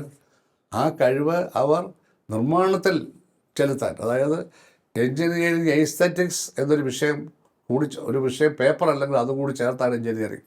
നല്ല കാഴ്ച, ഒരു കലാസൃഷ്ടിയാണ് റോഡോ ഒരു പാലമോ ഒരു ബിൽഡിങ്ങോ. അത് എഞ്ചിനീയർമാരൊക്കെ മറക്കും. കറക്റ്റ് സിസ്റ്റത്തിൽ വരുമ്പോൾ പിന്നെ കറൻസിയിലാണ് നോട്ടം. അത് നമ്മളങ്ങ് മാറ്റി. അവിടെ കഴിവ് മുഴുവൻ 5 ചീഫ് എഞ്ചിനീയർമാരെ 9 എണ്ണം ഞാൻ വർദ്ധിപ്പിച്ചു കൊടുത്തു, അല്ലെങ്കിൽ ഗംഭീരാക്കി. അവർ നന്നായി പ്രവർത്തിച്ചു. അവർ പ്രവർത്തിച്ചല്ല ഞാനങ്ങനെ എനിക്ക് നിർമ്മിക്കാൻ അറിയാമോ? അതാണ്. അല്ല സാർ, ഈ സിസ്റ്റം അങ്ങിപ്പോൾ പറഞ്ഞു, സിസ്റ്റം നന്നായിട്ട് പ്രവർത്തിക്കണം, നന്നായിട്ട് മേൽനോട്ടം വഹിക്കണം. അങ്ങനെയാണെങ്കിൽ എല്ലാം ശരിയായിട്ട് പോകും. പക്ഷേ ഇപ്പോൾ സിസ്റ്റത്തെ കുറ്റം പറയുന്ന രീതി ഒട്ടേറെ നമ്മൾ കേൾക്കും. ഒരു കാര്യമില്ല. സിസ്റ്റത്തെ കുറ്റം, സിസ്റ്റം എന്താണെന്ന് അറിയാത്തവരാ. സിസ്റ്റം എന്താണെന്ന് പ്രത്യയശാസ്ത്രപരമായി അറിയാവുന്ന ഏത് മന്ത്രിക്കാണ്? ഏത് മന്ത്രിക്ക് പ്രത്യയശാസ്ത്രപരമായ ഒരു കാര്യം വിശകലനം ചെയ്യാൻ പറ്റും? ഒരാളും ഇല്ലല്ലോ. ചീഫ് മിനിസ്റ്ററുടെ കാര്യം ഞാൻ പറയുന്നില്ല. അദ്ദേഹം ഒരു 1964 തൊട്ട് മുമ്പോ അല്ലെങ്കിൽ തൊട്ട് ആ കാലത്ത് പാർട്ടി വന്ന ആളാണ്. അപ്പം ശക്തനായ സംഘാടകനായിരുന്നു, പോരാളിയായിരുന്നു, അങ്ങേറ്റം ബഹുമാനമായിരുന്നു. ആദ്യത്തെ ഗവൺമെൻറ്റിൽ എനിക്ക് അദ്ദേഹത്തിൻ്റെ വലങ്കൈയായിട്ടാണ് ഞാൻ പ്രവർത്തിച്ചത്. അവസാന 20 മുതൽ ചെറിയ മാറ്റങ്ങളൊക്കെ ഞാൻ കണ്ടു തുടങ്ങി. കാരണം ഞാൻ അദ്ദേഹമായിട്ട് ഒരു തരത്തിലുള്ള ഡിഫറൻസിനും പോയിട്ട് അത് പറഞ്ഞതെല്ലാം ഞാൻ കേട്ടിട്ടുണ്ട്. പിന്നെ എനിക്ക് മനസ്സാക്ഷിക്ക് നിരക്കാത്ത ഞാൻ ചെയ്തിട്ടില്ല എന്നുള്ള പറയാൻ കാര്യം അത് ആരും അറിയത്തുമില്ല ഞാൻ ചെയ്തില്ല എന്നുള്ളത്. അത് കഴിഞ്ഞ് ഞങ്ങൾ കഴിഞ്ഞ് പോലെ 2 ടൈം അവിടെ കൊണ്ട് 2 അദ്ദേഹത്തിൻ്റെ ടൈം 5 2 ടൈം പ്രധാനമായി എന്നെ ഒഴിവാക്കാനായിരുന്നുവെന്ന് അന്ന് മുതലേ ചർച്ച കിട്ടി. അങ്ങ് വലങ്കയ്യായി നിന്നു, എന്നിട്ടും എന്തുകൊണ്ട് ഒഴിവാക്കി? അറിയത്തില്ല. അങ്ങ് ഇടയിൽ ഒരു കാര്യം പറഞ്ഞു, മനസാക്ഷിക്ക് നിരക്കാത്ത കാര്യങ്ങൾ ചെയ്തില്ല. അപ്പോൾ അത്തരത്തിലുള്ള കാര്യങ്ങൾ ആവശ്യപ്പെട്ടിരിക്കും? ഇല്ല, എന്നോട് നേരിട്ട് ആവശ്യപ്പെടത്തില്ല. നേരിട്ട് ആവശ്യപ്പെടില്ല. വല്ല ഫയലൊക്കെ വന്നപ്പോൾ ഞാൻ റിജക്റ്റ് ചെയ്ത് അയച്ചതാണ്. അതൊന്നും അദ്ദേഹത്തിൻ്റെ താല്പര്യമുണ്ടെന്ന് എനിക്കറിയാൻ പാടില്ല. എന്തായാലും അദ്ദേഹമായൊരു കോൺഫ്ലിക്റ്റ് ഒരിക്കലും ഉണ്ടായിട്ടില്ല. ഇല്ല. 20 മുതൽ അവിടുന്ന് ചില ഫയലുകൾ, ചില സംശയങ്ങളൊക്കെ എനിക്ക് വന്ന് ഞാൻ ആ സംശയമൊക്കെ എഴുതി അയച്ചാൽ ഫയലൊന്നും അപ്രൂവ് ചെയ്തില്ല. ആ ഫയലൊന്നും തിരിച്ചു വന്നിട്ടുമില്ല. ഞാൻ ഒപ്പിടാതെ അയച്ച ഒരു ഫയലും പിന്നീട് വന്നിട്ടില്ല. ഓക്കെ. അപ്പോൾ എനിക്ക് സംശയമുണ്ടായി. ഉദ്യോഗസ്ഥന്മാരായിരിക്കും, അതെങ്കിലും ആയിക്കോട്ടെ. അദ്ദേഹത്തിൻ്റെ പേരിൽ ആരോടും ഉന്നയിക്കാൻ ഞാനിപ്പോൾ ഒരിക്കലും തയ്യാറാവില്ല. ഇപ്പോൾ ഈ അത് ഭരിച്ച കാലത്ത് എനിക്ക് ഭയങ്കര ബഹുമാനം സ്നേഹമൊക്കെ ആയിരുന്നു. അങ്ങനെ ആയിരുന്നു, അല്ലാതെ അതിനൊന്നും തർക്കമുള്ള കാലമില്ല. അപ്പോൾ ഞാൻ പറഞ്ഞു വന്നത് എന്താ? ഞാനിപ്പോൾ പറഞ്ഞു വന്നത് ഈ തരത്തിൽ നമ്മൾ ഗവൺമെൻറ് നല്ല നിലയിൽ പ്രവർത്തിക്കുന്നു. അപ്പം 2 ടേം. അതെ. അപ്പം അദ്ദേഹത്തിന് 5 ടേമായി. അദ്ദേഹം ഞാനും തമ്മിൽ 2-3 വർഷത്തെ വ്യത്യാസമുള്ള പാർട്ടി ചേർന്നത്. ഞാൻ 63 ചേർന്നല്ലേ. അതെ. അദ്ദേഹം 60-ലോ 62 എനിക്കറിയില്ല എന്താണെന്ന്. എനിക്ക് അത്രയല്ലേ ഉള്ളൂ. ഞാൻ ക്ലെയിമൊന്നും ഉന്നയിച്ചല്ലോ. എനിക്ക് സ്റ്റേറ്റ് സെക്രട്ടറി കമ്മിറ്റി വേണം, എനിക്ക് PB വേണം, ഒന്നും ഉന്നയിച്ചല്ലോ. മന്ത്രി ആവണമെന്നൊരു മനുഷ്യൻ്റെ അടുത്ത് ഞാൻ പറഞ്ഞു. ഞാൻ അറിയാതില്ലേ മന്ത്രിയായത് 2 തവണ. ആലപ്പുഴ സഖാക്കൾ പോയി പറയുന്നുണ്ട് സുധാകരൻ മന്ത്രിയാക്കിയാൽ പറ്റുന്നത്, അവർ പോയി പറഞ്ഞിട്ടുണ്ടെന്ന്. ഞാനാരും പ്രേരിപ്പിച്ചിട്ടുമില്ല. ഇതിലൊക്കെ ഞാൻ നിസ്സംഗനായിരുന്നു. പക്ഷേ 2 ടൈം ഞാൻ സന്തോഷമായിട്ട് സ്വീകരിച്ചു. എവിടെ 2 ടൈം? ഞാൻ മാറിക്കഴിഞ്ഞപ്പോൾ വാസവനിപ്പോൾ 3 ടൈം, വീണാ ജോർജിന് 3 ടൈം, ബാലഗോപാലിന് 3 ടൈം, രാജീവിന് 3 ടൈം. ഇങ്ങനെ കൊണ്ട് നീട്ടിക്കൊണ്ട് പോയാൽ 3 ടൈംകാർ എത്രയായിപ്പോൾ ഉള്ളത്? 4 ടൈംകാർ, 5 ടൈംകാർ. തോമസ് ഐസക്കിനെ 2 ടൈം എന്ന് പറഞ്ഞ് അന്ന് കൊടുത്തില്ല. പക്ഷേ ഉടൻ തന്നെ പാർലമെൻറ്റിലേക്ക് മത്സരിപ്പിച്ചു. ഇപ്പോൾ 2 ജയം എവിടെ? തോക്കുമെന്ന് അറിഞ്ഞുകൊണ്ട് പത്തനംതിട്ട കൊണ്ടുപോയി മത്സരിപ്പിച്ചു. ആലപ്പുഴ സ്റ്റേറ്റ് ആദ്യം ആരിഫിനെ ജയിപ്പിച്ചു, രണ്ടാമത് ആരിഫ് ജയിക്കത്തരുന്നത് എല്ലാവർക്കും ആരിഫിനും അറിയാം. വേണുഗോപാലാണ് തോക്കാൻ വേണ്ടി മത്സരിപ്പിക്കുക, തോക്കാൻ വേണ്ടി. അപ്പോൾ എന്നോട് പാർലമെൻറ്റിലേക്ക് മത്സരിക്കാമെന്ന് ജില്ലാ സെക്രട്ടറി നാസർ ഞാൻ മത്സരിക്കില്ല. പക്ഷെ ഇവിടുന്ന് ചോദിച്ചില്ല, AK സെൻറ്ററിൽ അവർ ചോദിച്ചില്ല. ഞാൻ മത്സരിച്ച് ഞാൻ ജയിക്കുമായിരുന്നു. വേണുഗോപാൽ മത്സരിക്കാൻ പറ്റില്ല എന്ന് വേണുഗോപാൽ തന്നെ പറഞ്ഞു. DS ആണ്, ഞാൻ പറ്റില്ല, ഞാൻ ജയിക്കുമായിരുന്നു, എനിക്ക് നിർബന്ധമില്ല. എന്നോട് ചോദിച്ചില്ലല്ലോ, ചോദിച്ചത് നാസറാണ്, ഞാൻ ഇല്ലയെന്ന് പറഞ്ഞു. അപ്പോൾ ഒരാൾ തോക്കുമെന്ന് അറിഞ്ഞുകൊണ്ട് മത്സരിപ്പിക്കാമെന്ന് പറഞ്ഞാൽ ഇപ്പോൾ അവകാശവാദങ്ങൾ എന്താണ്? ജയിക്കാനല്ലേ മത്സരിപ്പിക്കട്ടെ? തോക്കുമെന്ന് അറിഞ്ഞുകൊണ്ടാണ് പാർലമെൻറ്റിലെ ഭൂരിപക്ഷ സ്ഥാനാർത്ഥികളെ മത്സരിപ്പിച്ചത്. ഈ കാര്യം ജയിക്കുമോ? രാജ്യസഭയിൽ നിന്ന് ഇറങ്ങി ഫ്ലൈറ്റിൽ നിന്ന് കേരളത്തിലോട്ട് കാല് കുത്തിയുള്ള അപ്പോഴത്തേക്ക് ലോക്സഭയിലോട്ട് തോറ്റെടുത്തത് 1.5 ലക്ഷത്തിന്. എൻ്റെ പേരിൽ ഇല്ലാത്ത ആരോപണം ഉണ്ടാക്കി കള്ള റിപ്പോർട്ട് എഴുതി കൊടുത്ത ഈ കരിവാണ്. കള്ള റിപ്പോർട്ട്, അറിഞ്ഞുകൊണ്ട് കള്ള റിപ്പോർട്ട്. പക്ഷെ ഒന്നും ചെയ്യാനൊന്നും പറ്റിയില്ല. ശ്രദ്ധിക്കണം. അതെ, തെരഞ്ഞെടുപ്പിൽ പാർട്ടിക്ക് വേണ്ടി മാത്രം പ്രവർത്തിച്ച് എന്നോട് പറയാൻ ശ്രദ്ധിക്കണമെന്ന്. കാര്യവാരികൾ ഉണ്ടാക്കാൻ പറ്റിക്കാത്തപ്പോൾ അവരൊന്നും ശ്രദ്ധിക്കട്ട. ഇതെൻ്റെ മനസ്സിൽ പതിഞ്ഞ ഒരു സംഭവമാണ്. ഒരു മനുഷ്യനും അറിയാൻ പാടില്ലാത്ത ഒരു മൈനോറിറ്റി ഹിന്ദു ഭൂരിപക്ഷമുള്ള ഒരു നിയോജക മണ്ഡലമായ അമ്പലപ്പുഴ ക്ഷേത്രമടക്കമുള്ള സ്ഥലത്ത് 30,000 വോട്ട് മാത്രമുള്ള മുസ്ലിം കമ്മ്യൂണിറ്റിപ്പെട്ട സലാമിനെ ഞാൻ സെക്രട്ടറിയിൽ പ്രപ്പോസ് ചെയ്തു. അമ്പലപ്പുഴ അപ്പുറത്ത് ചിത്തരഞ്ചന, അവിടെ ധീവരഭാഗത്ത് 10,000 പേരേ ഉള്ളൂ. ഈഴോ മെജോറിറ്റിയാണ് അവിടെ, അല്ലെ ഹിന്ദു മെജോറിറ്റി. അവിടെ അയാളെ പ്രപ്പോസ് ചെയ്തു. ഞാനാണ് പ്രപ്പോസ് ചെയ്തത്. ഞാൻ പ്രപ്പോസ് ചെയ്തല്ലേ ഒരാൾ പോലും ഇവരുടെ പേര് പറയത്തില്ല. പലർക്കും വലിയ നീരസമായി എന്നോട് സ്വാസ്ഥാനത്തിലാണ് ഞാൻ കയറി പറഞ്ഞത് എന്നോട് ചോദിച്ചവരുണ്ട്. ഇപ്പോൾ കണ്ണോ അനുഭവിച്ചില്ലേ എന്ന് ചോദിക്കും അവരിപ്പോൾ. അപ്പോൾ ഞാൻ അനുഭവിച്ചോളാം, ഞാൻ ചെയ്ത ശരിയായ കാര്യമാണ്. കാരണം വളർന്നു വരട്ടെ. അപ്പോൾ 10,000 വോട്ടിനാണ് ജയിച്ചു.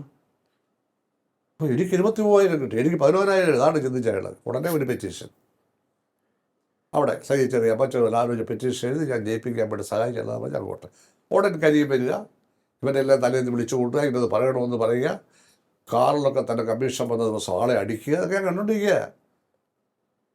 ഞാൻ 10-25 പേജുള്ള ഒരു സ്റ്റേറ്റ്മെൻ്റ് എല്ലാം എഴുതി വോട്ടെല്ലാം എഴുതി കൊടുത്തു. അത് വായിച്ചു പോലും നോക്കിയില്ല. 35,000 വോട്ടിന് ഐസക്ക് ജയിച്ച ആലപ്പുഴ മണ്ഡലത്തിൽ ചിത്രയും ജയിച്ചത് 12,000 വോട്ടിന് അന്വേഷണമില്ല. എന്തോ അന്വേഷിക്കാൻ ഐസക്ക് എന്ത് കഴിച്ചു? ഐസക്കാണോ ചിത്രരഞ്ജൻ? ഞാനാണോ സ്ഥലം? അതാണ്. ഇനി ഓരോ സ്ഥലത്തും വോട്ടിന് കേരളം മൊത്തം വ്യത്യാസം വന്നേനെ. മനഃപൂർവ്വം കരീം തന്നെ തലേ ദിവസം വന്ന് ആളുകളെ വിളിച്ച് ഇന്നത് പറയണമെന്ന് പറയിച്ചു. പക്ഷേ ഏശിയില്ല. 8 പേര് പറഞ്ഞു ഇത് തെറ്റാണ് ഈ കമ്മീഷൻ. G. സുധാകരൻ ഉള്ളതുകൊണ്ട് അദ്ദേഹം ജയിച്ചത്. അതിന് ജയിക്കത്തില്ല. G. സുധാകരൻ ആലപ്പുഴ ബൈപ്പാസ് പണിഞ്ഞുകൊണ്ട് ഇട്ടിരിക്കുക. അദ്ദേഹമാണ് സ്ഥാനാർത്ഥി ആളുകൾ ധരിച്ചു. അദ്ദേഹമാണ് 50,000 ജയിച്ചത്. അയാൾ 11,000 ജയിച്ച ചെറിയ കാര്യമല്ല എന്ന് പറഞ്ഞുകൊണ്ട് മിണ്ടായിരിക്കാൻ പറഞ്ഞു. D. ലക്ഷ്മൺ അടക്കമുള്ളവരോട് സീനിയർ നേതാവാൻ മിണ്ടായിരിക്കാൻ പറഞ്ഞു. PS അവിടെ 7,000 തോറ്റതാ, ജയിക്കുകയും ചെയ്തിട്ടുണ്ട്. PKS 2,000 തോറ്റതാ. മനസ്സിലായി. ഞാൻ 124 വോട്ട് ഒടുക്കുകയും തോറ്റത് അവിടെ ആദ്യം പിന്നെ ആരും പറയാത്ത ആളെ 11,000 ഫസ്റ്റ് റൗണ്ടിൽ തന്നെ ജയിപ്പിച്ചു. അതിന് നല്ല കാര്യമായിട്ടല്ല, മനഃപൂർവ്വം ചെയ്തതാണ്. 2 ഇതുപോലെ അന്വേഷണങ്ങൾ ഇതെല്ലാം നമുക്ക് സ്വാഭാവികമായിട്ടും ഇത് അഴിമതിയൊന്നുമില്ലാതുള്ള എൻ്റെ പ്രവർത്തനം അവർ ഇഷ്ടപ്പെടുന്നില്ല എന്നൊരു തോന്നൽ എനിക്ക് മനസ്സിൻ്റെ അടിയിൽ വന്നു. അപ്പോൾ ഇവർ പലരും അഴിമതി കാണിച്ചുകൊണ്ടിരിക്കുകയാണ്. ഒരുപാട് പൈസ ഉണ്ടാക്കിയിരിക്കുന്നു. നാട്ടുകാർക്കെല്ലാം ഇത് കാണാം. നാട് മുഴുവൻ ചർച്ചയാണ്. ആർക്കും പറയാൻ പറ്റത്തില്ല, പറഞ്ഞാൽ അവർ പുറത്തു പോകും എന്ന് അവർ സംശയിക്കുന്നു. ഒരു കാര്യം പുറത്തു പോകില്ല. ഈ തരത്തിലൊരു ഭയം വരുന്നു. വൃത്തികേട് കാണിക്കുന്നവർക്ക് സുരക്ഷിതത്വവും സ്വതന്ത്രമായി എന്തെങ്കിലും പറയുന്നവർക്ക് ഭയവും ഉണ്ടാകുന്ന ഒരു സിസ്റ്റം വരുമ്പോൾ അത് കമ്മ്യൂണിസ്റ്റല്ല, ഫാസിസമാണെന്നുള്ള പദമൊന്നും ഞാൻ പറയുന്നില്ല. അതൊന്നും ശരിയല്ല. അത് കമ്മ്യൂണിസം അല്ല, നിഷ്കളങ്കതയല്ല, സ്വാർത്ഥതയാണ്. ഓരോരുത്തരുടെ വലിയ വലിയ സമ്പന്നന്മാരായി മാറുന്നു. സമ്പന്നന്മാരുമായുള്ള ബന്ധം, പത്രവാർത്തകളെ ദേശാഭിമാനി മുഴുവൻ അത്തരം സംഭവങ്ങളെ പറ്റി വലിയ പുകഴ്ത്തി എഴുതുക, ഇതൊക്കെ നമ്മൾ കണ്ടു. സോ ഇറ്റ് ഈസ്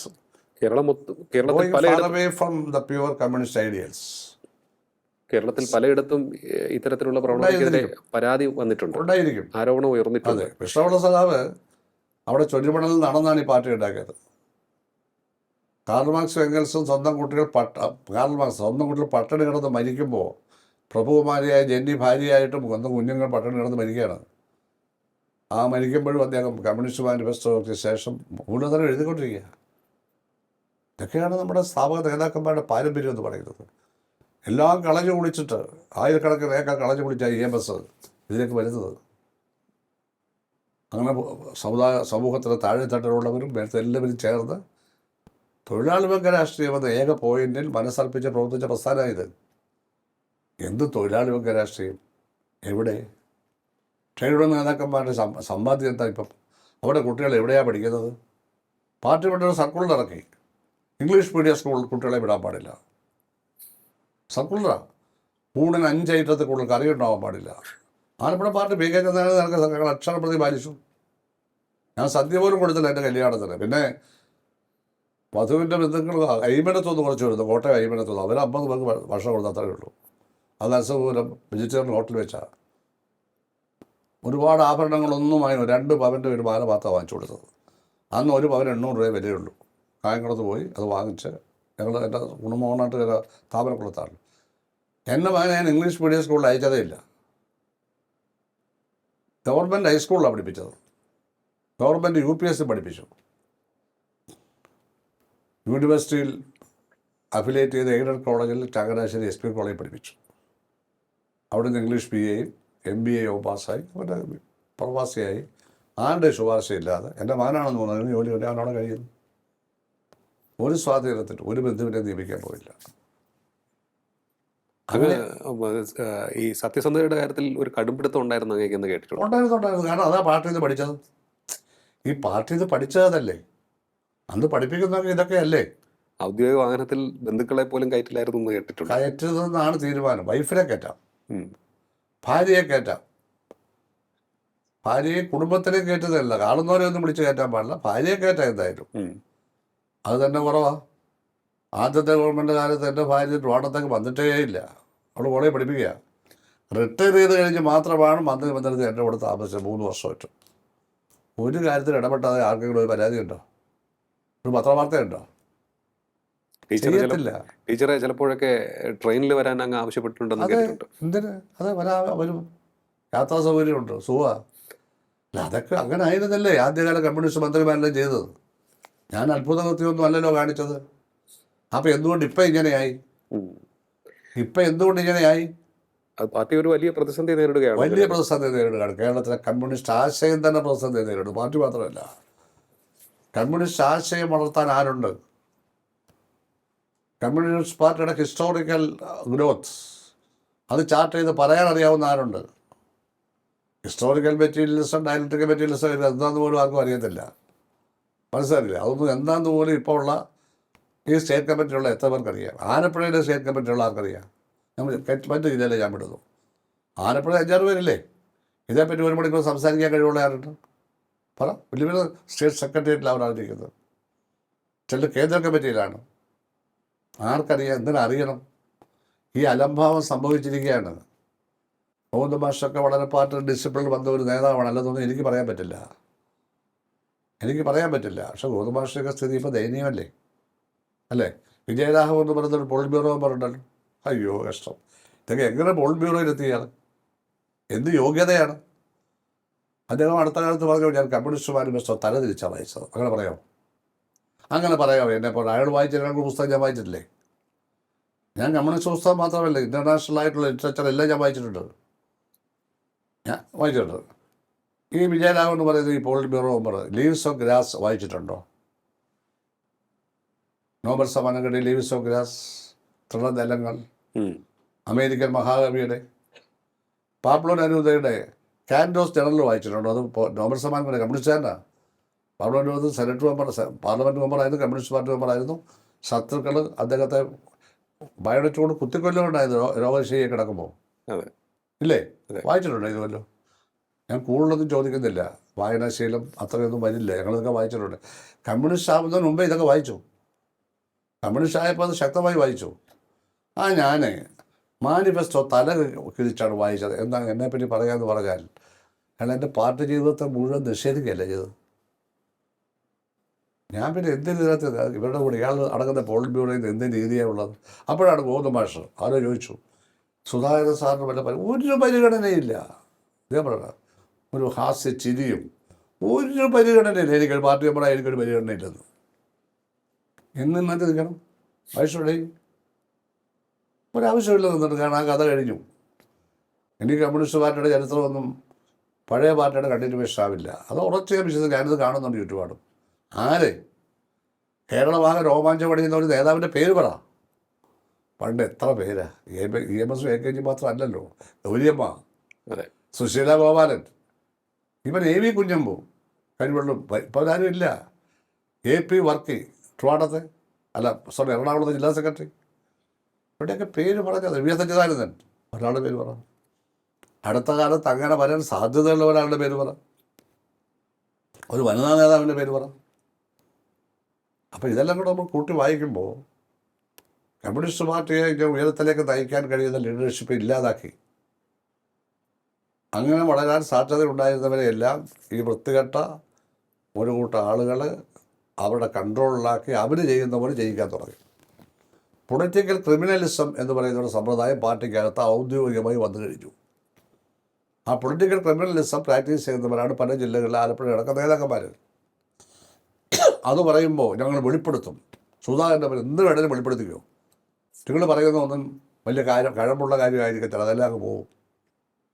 കാരണം ബേസിക്കായി സമൂഹത്തിന് ദോഷമുള്ള ഒന്നും ഞാൻ ചെയ്തിട്ടില്ല. പാർട്ടിക്ക് ബേസിക്കായി ജനങ്ങൾ അറിഞ്ഞ് ഒരു തെറ്റും ഞാൻ ചെയ്തിട്ടില്ല. അതിനാണ് പേടിക്കുന്നത്. ഇപ്പോഴും ഞാൻ പാർട്ടിയുടെ ഐഡിയോളജിയാണ് പറയുന്നത്. ഞാനൊരു പാർട്ടിയിലും ചേർന്നിട്ടില്ല. ഞാൻ ജനകീയ സ്വതന്ത്രനാണ് അന്നും ഇന്നും. ആ ജനകീയ സ്വതന്ത്രനെയാണ് UDF സപ്പോർട്ട്. അവരുടെ ബുദ്ധിയാണത്, അവരുടെ രാഷ്ട്രീയ ബുദ്ധിയാണത്. ആ രാഷ്ട്രീയ ബുദ്ധി ഇല്ലാതെ പോയി എവിടെ? ഈ CPM-നകത്ത് ആ രാഷ്ട്രീയ ബുദ്ധിയില്ല, രാഷ്ട്രീയ വിഡ്ഢിത്തരങ്ങളാണ്. ആ UDF-ന് ഇൻ്റലക്ച്വലായി ഒരു സുപ്പീരിയോറിറ്റി വന്നു CPM-ൻ്റെ മേൽ. പണ്ട് ഒരു കാലത്തും CPM കമ്മ്യൂണിസ്റ്റ് പ്രസ്ഥാനത്തിന് മുകളിൽ ഇൻ്റലക്ച്വൽ സുപ്പീരിയർ ഒരു പാർട്ടിക്കും വരില്ല. അത് പോയി.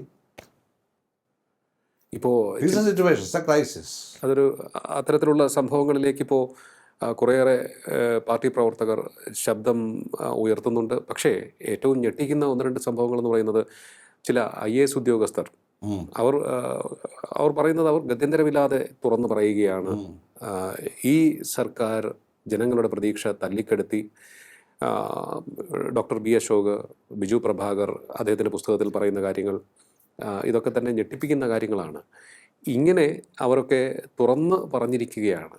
അതിനെക്കുറിച്ച് എന്താണ് അങ്ങയുടെ അഭിപ്രായം? IAS ഉദ്യോഗസ്ഥന്മാരുടെ കാര്യത്തിൽ എനിക്ക് പൊതുവെ അഭിപ്രായമില്ല.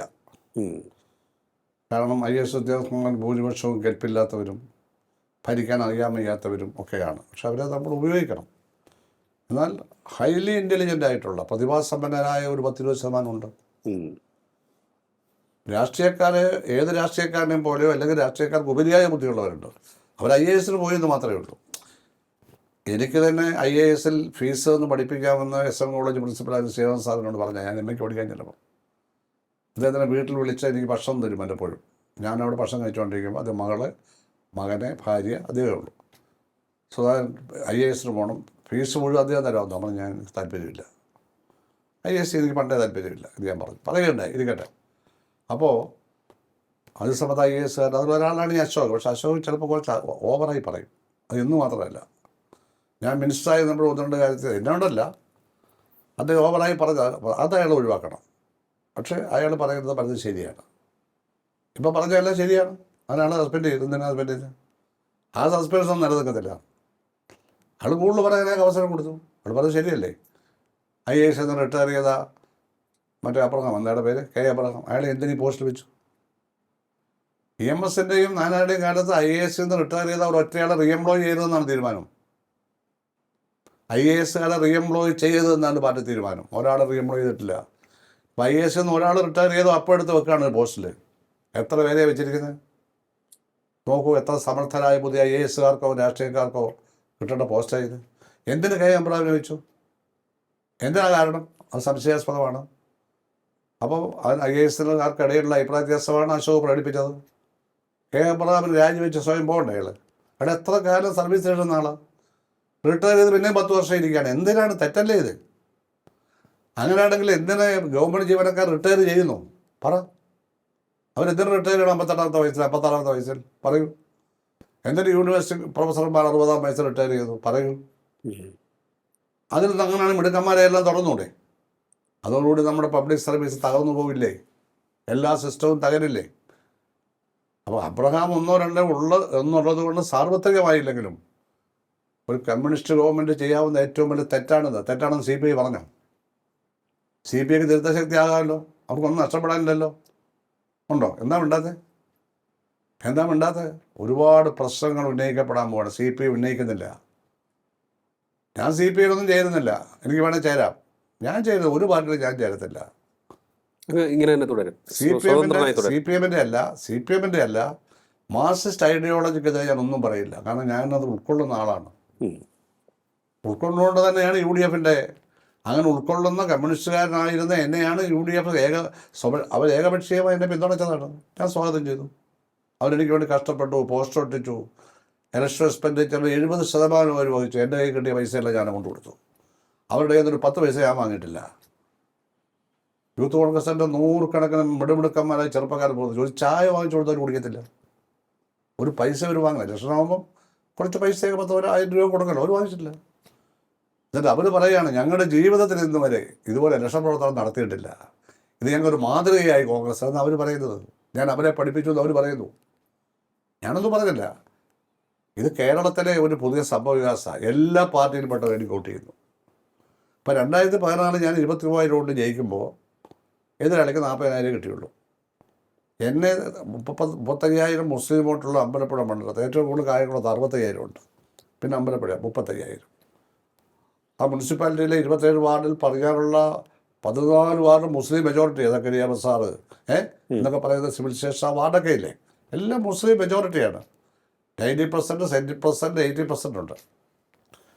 അവിടെ എന്നെ പരാജയപ്പെടുത്താൻ ഒരു മുസ്ലിം കാൻഡിഡേറ്റ് വന്നാൽ പരാജയപ്പെടും എന്ന് ഇപ്പോൾ എനിക്കെതിരെ മത്സരിച്ച LDF കാൻഡിഡേറ്റുമായി ബന്ധപ്പെട്ട ആൾ UDFന് ശുപാർശ ചെയ്ത് ആണ് പഴയ PK കുഞ്ഞി സാഹിബിൻ്റെ കൊച്ചുമകൻ, അതിൻ്റെ മകൻ ഹാരിസിൻ്റെ മകൻ ഷെയ്ഖ് P ഹാരിസിനെ കൊണ്ടുവരുന്നത്. അയാളുടെ സുഹൃത്താണ്. മനസ്സോടെ അയാൾ വന്നു. വെറും 40,000 വോട്ട് കിട്ടും.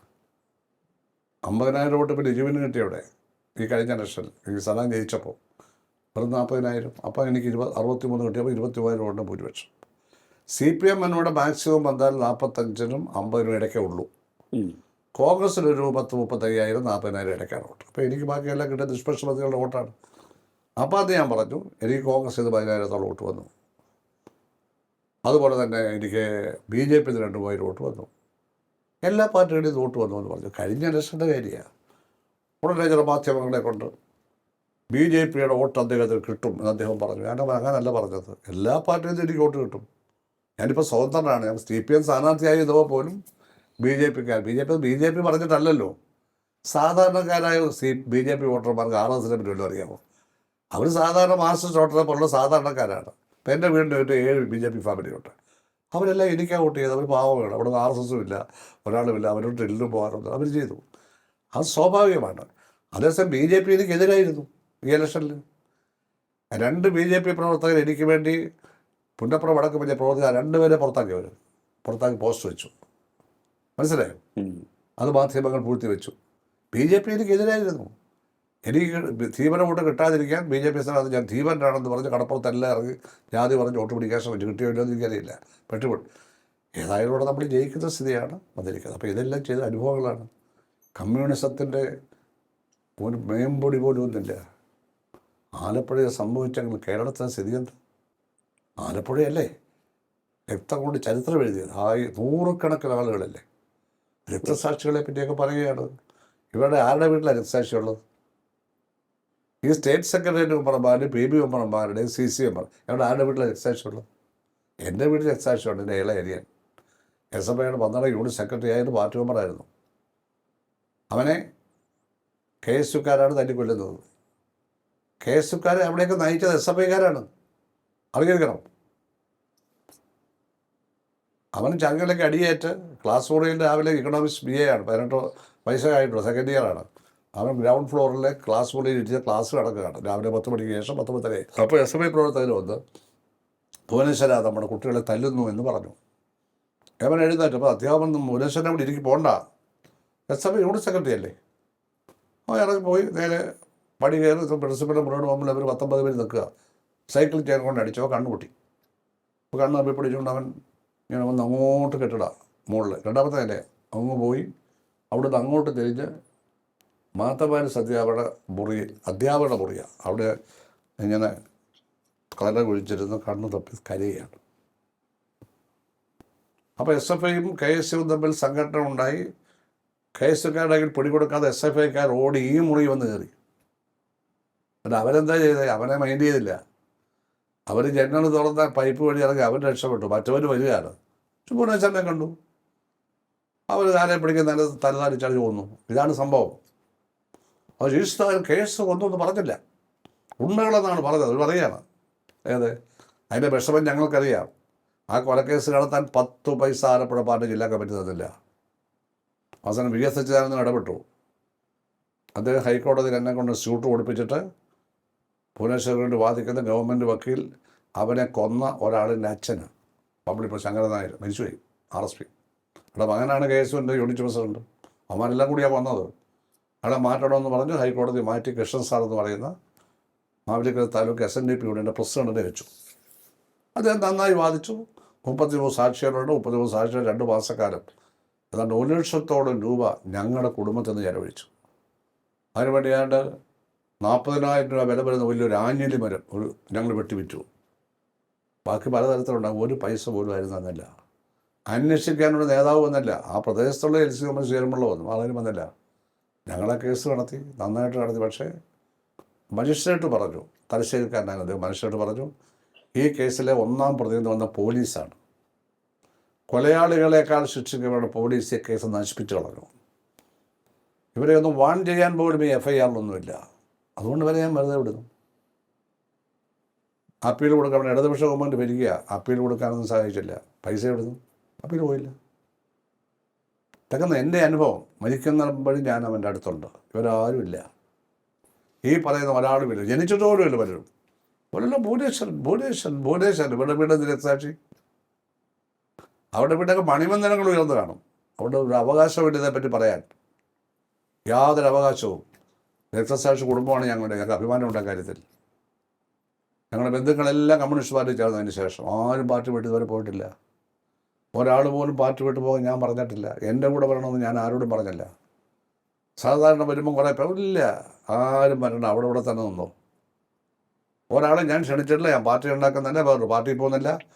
അത്ര സ്വതന്ത്രവും നിർഭയവുമായ നിലപാടെടുത്ത് കമ്മ്യൂണിസ്റ്റ് ആശയങ്ങളെ ഇല്ലാതാക്കി പൈസ ഉണ്ടാക്കി വർഗീയത പറഞ്ഞ് വഴിവിട്ട് ജീവിക്കുന്ന ആലപ്പുഴയിലെ സംസ്ഥാന കമ്മിറ്റിയുടെ അടക്കമുള്ള കുറേ നേതാക്കന്മാർ ആ പാർട്ടിയെ നശിപ്പിക്കുന്നു. മറ്റു ജില്ലകളിലും ഉണ്ടാവാം. ഞാൻ മറ്റു ജില്ലയെ പറ്റി ഇപ്പോൾ പറയുന്നില്ല. ഇത് പാർട്ടിയുടെ ആത്യന്തികമായിട്ടുള്ള തകർച്ചയിലേക്ക് വഴിവെക്കും. അത് ഉറപ്പായ കാര്യമാണ്. ബംഗാൾ തന്നെ ഉദാഹരണം. ബംഗാൾ എത്രയോ കാലം കൊണ്ടാണ് നശിച്ചത്. ഇനിയിപ്പോൾ ഇന്ത്യയിൽ ഒരു സ്ഥലത്തും ഭരണമില്ലാത്ത അവസ്ഥയിലേക്ക് പോകുന്നു എന്നാണ് എക്സിറ്റ് പോൾ ഫലങ്ങൾ പറയുന്നത്. ഭരണമില്ലെന്ന് മാത്രമല്ല, ഈ DMK 300 പേരുള്ള അസംബ്ലിയിൽ നമുക്ക് തന്ന 5 സീറ്റാണ്. ഒരു 5 സീറ്റ് CPMന്, 4 സീറ്റ് CPIക്ക്. 300 സീറ്റുണ്ട് അവിടെ. നമുക്ക് 12 MLAമാരുണ്ടായിരുന്നു അസംബ്ലിയിൽ. ഇപ്പം 2 MP മാരുണ്ട്. ആകെ നമുക്ക് 2 2 4 1 5 MP നമുക്ക് 2 1 3 1 4 CPM, 2 CPIക്ക്, തമിഴ്നാട്ടിൽ നിന്ന് 2.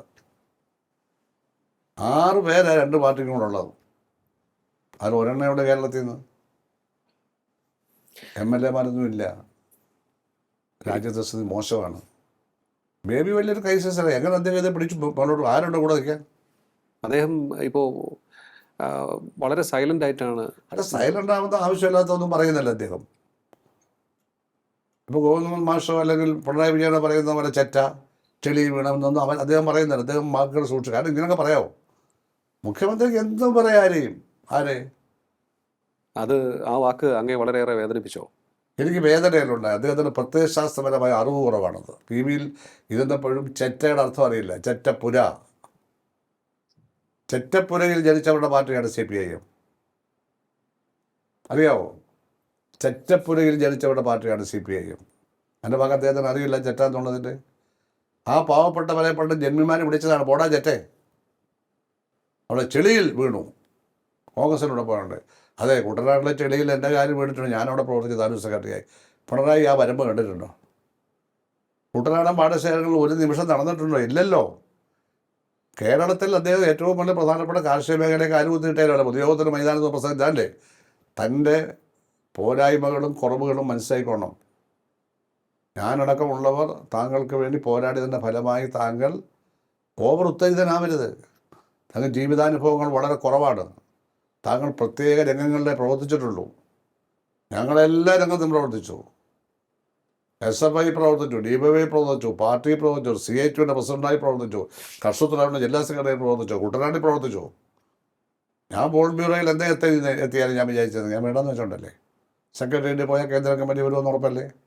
കേന്ദ്ര കമ്മിറ്റി വന്നു കഴിഞ്ഞാൽ കേന്ദ്ര കമ്മിറ്റി ചെല്ലുമ്പോൾ നമ്മൾ ആർഗ്യുമെൻറ്റ്സ് കേൾക്കുമ്പോൾ നമ്മളെ PBയിൽ എടുക്കും. നമുക്ക് വേണ്ട. അങ്ങനെയുള്ള ആളുകളും കേരളത്തിലുണ്ട് പാർട്ടിക്കകത്ത് എന്നെല്ലാവരും മനസ്സിലാക്കാൻ വേണ്ടി ഇപ്പം ഞാനത് പറയുന്നതാണ്. ഇതിന് വളരെ ദുർമോഹി പാർലമെൻ്ററി വ്യാമോഹം. എന്താ പാർലമെൻ്ററി വ്യാമോഹം എന്ന് പോലും ഇപ്പോഴത്തെ സ്റ്റേറ്റ് നമുക്ക് അറിയില്ല. പാർലമെൻ്ററി വ്യാമോഹം എന്ന് പറഞ്ഞാൽ പാർലമെൻറ്റ് മത്സരിക്കണമെന്നുള്ള ആഗ്രഹമല്ല, അത് ആർക്കും ആവാം. ഏതൊരു പാർട്ടി സഖാവിനും എനിക്ക് മത്സരിക്കണമെന്ന് പറയാൻ അവകാശം ഉണ്ടാകുന്നു. പാർലമെൻ്ററി വ്യാമോഹം പാർലമെൻറ്റിന് മാർഗം ഉപയോഗിച്ച് ബൂർഷാ പാർലമെൻറ്റ് മാർഗം ഉപയോഗിച്ച് അധികാരത്തിലെത്തി വിപ്ലവം നടത്താമെന്നുള്ള റിവിഷനിസ്റ്റ് ചിന്താഗതിക്കാണ് പാർലമെൻ്ററി വ്യാമോഹം എന്ന് പറയുന്നത്. അതുപോലും അറിയില്ല ഇവർക്ക്. പാർലമെൻറ്റ് മത്സരിക്കണമെന്ന് ആഗ്രഹമാണ് പാർലമെൻ്ററി വ്യാമോഹം തെറ്റിദ്ധരിക്കുന്ന ഒരു നേതൃത്വം. ഇവരോട് എന്ത് സംസാരിക്കാനാണ്, എന്ത് ഐഡിയോളജി ചർച്ച ചെയ്യാനാണ്? അത് പോയ വഴിക്ക് പോകോളും, നമ്മുടെ വഴിക്ക് നമ്മളും പോകും. പക്ഷേ മാർക്സിസ്റ്റ് ലെനിനിസ്റ്റ് ആശയങ്ങൾക്കെതിരായി ഞാൻ ഒന്നും പറയില്ല. കാരണം ഞാനതിൽ വിശ്വസിക്കുന്നു. നെഹ്റു വിശ്വസിച്ചിരുന്നല്ലോ. അദ്ദേഹത്തിൻ്റെ ഇന്ത്യയെ കണ്ടെത്തലിലും വിശ്വചരിത്രാവലോകനത്തിലും മാർക്സിസത്തെ പറ്റി എത്ര മനോഹരമായിട്ടാണ് സംസാരിക്കുന്നത്. റഷ്യൻ വിപ്ലവത്തെപ്പറ്റി, ലെനിനെ പറ്റി ആവേശകരമായി പറയല്ലേ മാർക്സിനെ പറ്റിയൊക്കെ. അതെ, അദ്ദേഹത്തിന് മാർക്സിസം പ്രിയപ്പെട്ട ഒരു ആശയമായിരുന്നു. എനിക്ക് പ്രിയപ്പെട്ട ആശയമായി പ്രാക്ടീസ് ചെയ്താണ് 63 വർഷം. അതാണ് എന്നെ ഇവിടെ എത്തിച്ചത്. ആ കോൺഗ്രസ്സുകാർക്ക് പോലും എന്നോട് സിമ്പതി. ഇവർക്കെന്താ സുഖേട്? ഇവർ തന്നെ ഞാൻ തലതിരിച്ച് വായിച്ചു എന്നൊക്കെ വിവരമില്ലാത്ത വിജയരാഘവൻ പറയുന്നത്. ഇയാൾ എങ്ങനെ പോൾ ബ്യൂറോയിലെത്തി? അത്രേ പറയുന്നുള്ളൂ. ഇത്രയും വളരെ സുപ്രധാനമായൊരു തീരുമാനമായിരുന്നു. ഈ 63 വർഷം ഒരു പാർട്ടിക്ക് വേണ്ടി പ്രവർത്തിച്ച് അതിനുവേണ്ടി ചോരയും നീരും കൊടുത്തു, എല്ലാം കൊടുത്തു, അങ്ങ് ജീവിതം തന്നെ മാറ്റിവെച്ചു. ആ ഒരു പാർട്ടിക്ക് എതിരെ മത്സരിക്കുമ്പോൾ അങ്ങ് ആ തീരുമാനം എടുത്തപ്പോൾ എന്തുമാത്രം വിഷമം അനുഭവിച്ചു? ആരോടൊക്കെ സംസാരിച്ചു? അതിൽ എൻ്റെ ഭാര്യയോടും മകനോടും മാത്രം, ഒരാളോട് ഞാൻ ഡിസ്കസ് ചെയ്തിട്ടില്ല. ഞാൻ UDFിൻ്റെ പിന്തുണ പോലും പ്രതീക്ഷിച്ചില്ല. ഞാൻ ജയിക്കുമെന്ന് എനിക്ക് നല്ല ഉറപ്പാണ്. അങ്ങനെ പാർട്ടിയുടെ വോട്ടിന് അപ്പുറം 25,000 വോട്ട് എനിക്ക് കിട്ടും. പാർട്ടിയിൽ നിന്നും കിട്ടും വോട്ട്. ഞാൻ UDFിൻ്റെ പിന്തുണ, UDFിൽ നിന്നും എനിക്ക് വോട്ട് വരും, BJP നിന്നും വരും. BJP നിന്ന് വരുന്നത് മാത്രമേ അവർ പറയുന്നുള്ളൂ. ഏറ്റവും കുറച്ച് വരുന്നത് BJP നിന്ന്. BJP തീരുമാനിച്ചിട്ടല്ല, എനിക്ക് വേണ്ടി പ്രവർത്തിച്ചവരെയൊക്കെ അവർ പുറത്താക്കിയില്ലേ. അപ്പോൾ എനിക്കെതിരായിട്ട് മനസ്സിലായി. മറിച്ച് സജി ചെറിയാൻ ജയിക്കാൻ പറ്റിയ BJP സ്ഥാനാർത്ഥിയെ നിയമിച്ചല്ലോ അവിടെ. സജി ചെറിയാനാണ് യഥാർത്ഥത്തിൽ BJP ഡീലുണ്ടാക്കിയ ഒരേ ഒരാൾ ഈ ജില്ലയിൽ. മിണ്ടുന്നുണ്ടോ? കണ്ടതായിട്ട് ഭാവിക്കുന്നുണ്ടോ? അങ്ങനെ എവിടെയെല്ലാം ഡീലുണ്ടാക്കിയിട്ടുണ്ടാവും BJP ആയി? അത് അവർക്കറിയാം. BJP നാളെ പറയും. ഈ സംസ്ഥാന തലത്തിൽ അങ്ങനെ എന്തെങ്കിലും ഡീലുള്ളതായിട്ട് തോന്നുന്നുണ്ടാകി? എനിക്കറിയില്ല. എന്തെങ്കിലും സംസ്ഥാന തലത്തിലാണെന്നൊന്നും ഞാൻ പറയുന്നില്ല. ഡീലുണ്ടാക്കിയിട്ടുണ്ട്. ചെങ്ങന്നൂരുണ്ടാക്കിയല്ലോ, ഉറപ്പാണല്ലോ. അത് വ്യക്തമായ കാര്യമാണല്ലോ. CPM BJP ഡീലുണ്ട്. ചെങ്ങന്നൂരുണ്ടായിരുന്നു. മറ്റേതെങ്കിലും മണ്ഡലത്തിലുണ്ടോന്നില്ല. എൻ്റെ മണ്ഡലത്തിൽ ഞാനൊരു BJP ആയിട്ടോ ആരുമായിട്ട് ചർച്ചയ്ക്ക് പോയില്ല. UDF അവർ പിന്തുണ പ്രഖ്യാപിച്ചു. അത് കോൺഗ്രസ് ഇന്ത്യയിലെ ഏറ്റവും വലിയ സെക്യുലർ പാർട്ടിയാണ്. ഇപ്പോൾ പ്രതിപക്ഷമാണെങ്കിൽ അവരാണ് ലാർജസ്റ്റ് സെക്യുലർ ഫോഴ്സ് അല്ലേ. നമ്മൾ അവരോട് ഐക്യമല്ലേ രാജ്യം മുഴുവൻ, കേരളത്തിലൊഴിച്ച്. നാളെ ഇവിടെ BJP വലിയൊരു ശക്തിയായിട്ട് മുന്നോട്ട് വരുന്നു. അവർ പ്രതിപക്ഷമാവുന്ന ഒരു കാലത്ത്. ഇപ്പം തന്നെ അവർക്ക് 3 സീറ്റ് കിട്ടുമെന്നൊക്കെ പറയല്ലേ. സ്കോട്ട്ലൻഡ് അവരൊരു പ്രതിപക്ഷ പാർട്ടിയാവുന്നു. പ്രതിപക്ഷ പാർട്ടിയാൽ ഭരണകക്ഷിയാവുമ്പോൾ അവിടെ പറയാം. പിന്നെ 2 ലക്ഷം ഞാൻ ഭരണകക്ഷി. അങ്ങനെ വരുമ്പോൾ കോൺഗ്രസ് CPM കൂടെ യോജിക്കുകയും ഇവിടെ ഇന്ത്യ മുന്നണി വരുമെന്ന് ഉറപ്പല്ലേ. ഇത് കാണാനുള്ള വകതിരിവ് CPM നേതൃത്വത്തിന് വേണ്ട. നമ്മൾ കോൺഗ്രസിന് അവിടെ ചാടിക്കലിട്ട് കാര്യമുണ്ടോ? കോൺഗ്രസ് ഇവിടെ ഉണ്ടാവും, അവരങ്ങനെ നേതൃത്വത്തിലുണ്ടാവും. കാരണം ഒരു സെക്കുലർ ഫോഴ്സാണ്. അധികാരം ഉണ്ടോ കിട്ടുമല്ലോ എന്നുള്ളതല്ല ഇവിടെ. അവരിവിടെ ഉണ്ടാവും. നമ്മൾ ഉണ്ടാവണമെന്നില്ല. ബംഗാളിലെ പോലെ ത്രിപുരയിലെ പോലെ നമ്മളൊന്നും അല്ലാതാവാം. ബിക്കോസ് അവർ ideologies, communist ideologies, ideology which requires to transform the entire society. അത് വളരെ കഠിനമായൊരു കാര്യമാണ്, എളുപ്പമുള്ള കാര്യമല്ല. ശരിയാണ്. കോൺഗ്രസ്സിന് അതൊന്നുമില്ല. അവരൊരു സോബർ മിഡിൽ ക്ലാസ് അല്ലെങ്കിൽ എന്താ പറയുക ഡെമോക്രാറ്റിക്, ഒരു ലൈറ്റ് ഡെമോക്രാറ്റിക് സ്ട്രക്ചർ മാത്രമാണ്. അവർക്ക് നിലനിൽക്കാൻ പറ്റും. BJPയുടെ വീഴ്ചകളെല്ലാം അവരുടെ വളർച്ചയായിട്ടേ വരുള്ളൂ. കാരണം പ്രാദേശിക പാർട്ടികളായ DMK എല്ലാം അവരുടെ കൂടെ അല്ലേ. മമതാ ബാനർജി AIADMK BJP ആയിട്ട് യോജിപ്പില്ലല്ലോ. നാളെ വേണേൽ കോൺഗ്രസുമായിട്ട് യോജിക്കാമല്ലോ. ഇവിടെ ഇപ്പോൾ കേരളത്തിൽ എക്സിറ്റ് പോൾ ഫലം ശരിവെച്ചുകൊണ്ടുള്ള ഒരു റിസൾട്ട് വരികയാണെങ്കിൽ UDF അധികാരത്തിലെത്തും. അങ്ങ് സർക്കാരിൻ്റെ ഭാഗമാകുമോ? ഞാൻ അതിനെപ്പറ്റി ചിന്തിച്ചിട്ട് പോലുമില്ല. ചിന്തിച്ചിട്ടില്ല. ഞാൻ വെറും സ്വതന്ത്രനായിട്ടാണ് മത്സരിച്ചത്, ജനകീയ സ്വതന്ത്രൻ. പക്ഷേ ഞാനൊരു പാർട്ടി ഉണ്ടാക്കത്തില്ല, അതിന് ആവശ്യമില്ല.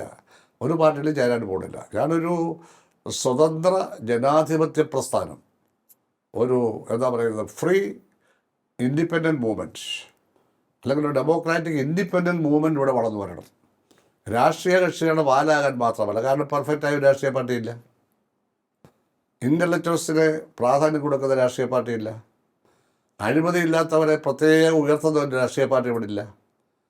കമ്മ്യൂണിസ്റ്റ് പാർട്ടി ഉണ്ടായിരുന്നത് പോയല്ലോ, അതിനെപ്പറ്റി ഒന്നും പറഞ്ഞിട്ട് കാര്യമില്ലല്ലോ. അതിന് പല നേതാക്കന്മാരുടെ സ്വത്തുക്കളും കാര്യങ്ങളൊക്കെ പറയാൻ തുടങ്ങിയാൽ അതൊന്നും ഞാൻ ആഗ്രഹിക്കുന്നില്ല.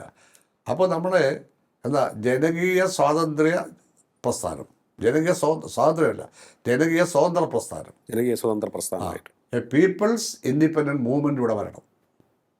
അതിനൊരു പ്രത്യേക രാഷ്ട്രീയം ഉണ്ടാവില്ല, അതൊരു രാഷ്ട്രീയ പാർട്ടിയാവില്ല. ഓരോ ഇലക്ഷൻ ഇല്ലാത്തപ്പോഴും അഭിപ്രായങ്ങൾ പറയാനും ചർച്ച നടത്താനും ജനങ്ങളുടെ മനസ്സിനെ ഫ്രീ ആക്കാനും. ഇപ്പം ടാഗോർ നോബൽ സമ്മാനങ്ങളുടെ ഗീതാഞ്ജലി പറഞ്ഞിട്ടുണ്ട്, the mind is free and the head held high. എവിടെ മനസ്സ് സ്വതന്ത്രവും ശിരസ് സമുന്നതവുമായിരിക്കുന്നുവോ.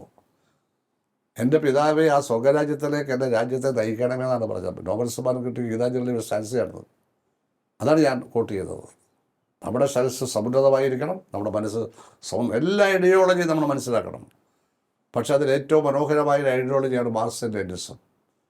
ഗാന്ധിസം അത് പ്രായോഗികമായി എളുപ്പമല്ല, ഗാന്ധിജിയെ പോലെ ജീവിക്കാൻ എളുപ്പമല്ലെങ്കിലും അതിൻ്റെ ഉള്ളടക്കം മനോഹരമാണ്. നോൺ വയലൻസാണ്. നോൺ വയലൻസ് വരുന്നത് വർഗ്ഗങ്ങളില്ലാതാവുമ്പോഴാണ്. വർഗ്ഗങ്ങളില്ലാതാവും, വർഗ്ഗസമരമില്ല. അതാണ് കമ്മ്യൂണിസം. ഓക്കെ, അത് കമ്മ്യൂണിസമാണ്. അടുത്ത് വർഗ്ഗങ്ങളില്ല, ഭരണകൂടമില്ല, പോലീസില്ല, പട്ടാളമില്ല, ഒന്നുമില്ല. ലോകമെല്ലാം ഒരു നിയമവും പ്രത്യേകം എഴുതി വെക്കാതെ എല്ലാവരും അവരുടെ അയൽക്കാരുടെ സുഖത്തിനായി തൻ്റെ ജീവിതവും അവർ നമ്മുടെ, അതാണ് ഗാന്ധിസവും. നോൺ വയലൻസാണ്. നോൺ വയലൻസ് ഉണ്ടാവണമെങ്കിൽ പട്ടാളവും പോലീസും ഇല്ലാത്ത സമൂഹം വരണം. അത് വർഗ്ഗങ്ങളില്ലാതെ എല്ലാവർക്കും തുല്യ അവകാശമുള്ള സമൂഹം വരണം. ഇവിടെ മാർക്സിസവും ഗാന്ധിസവും ഒരേ ഐഡിയോളജി രണ്ട് വശമാണെന്നല്ല, തമ്മിൽ ചില ബന്ധങ്ങളൊക്കെ ഉണ്ടെന്ന് ഞാൻ പറയാം. ഓക്കെ. ശ്രീ ജി സുധാകരൻ എന്ന നേതാവിനെ കുറിച്ച് സംസാരിച്ചിട്ടുണ്ട്. ഈ തെരഞ്ഞെടുപ്പിന് മുൻപ് പ്രത്യേകിച്ച് നമ്മൾ അദ്ദേഹത്തിൻ്റെ കാര്യങ്ങൾ സംസാരിച്ചിട്ടുണ്ട്. അതിന് പൊതുജനങ്ങളിൽ നിന്നും ലഭിച്ച പ്രതികരണവും വളരെ തുറന്ന മനസ്സോടെയായിരുന്നു. അദ്ദേഹത്തെ സപ്പോർട്ട് ചെയ്യുന്ന പ്രതികരണമാണ് ലഭിച്ചത് 99%. അതുകൊണ്ട് തന്നെയാണ് അദ്ദേഹത്തെ ഈ വേദിയിൽ എത്തിക്കണം എന്നൊരാഗ്രഹത്തോടു കൂടി ഞങ്ങൾ മുന്നോട്ട് പോയതും അതിന് സാധിക്കുകയും ചെയ്തു. വളരെയധികം നന്ദി sir. Thank you very much. കേരളത്തിലേക്ക് പ്രത്യേക സന്തോഷം.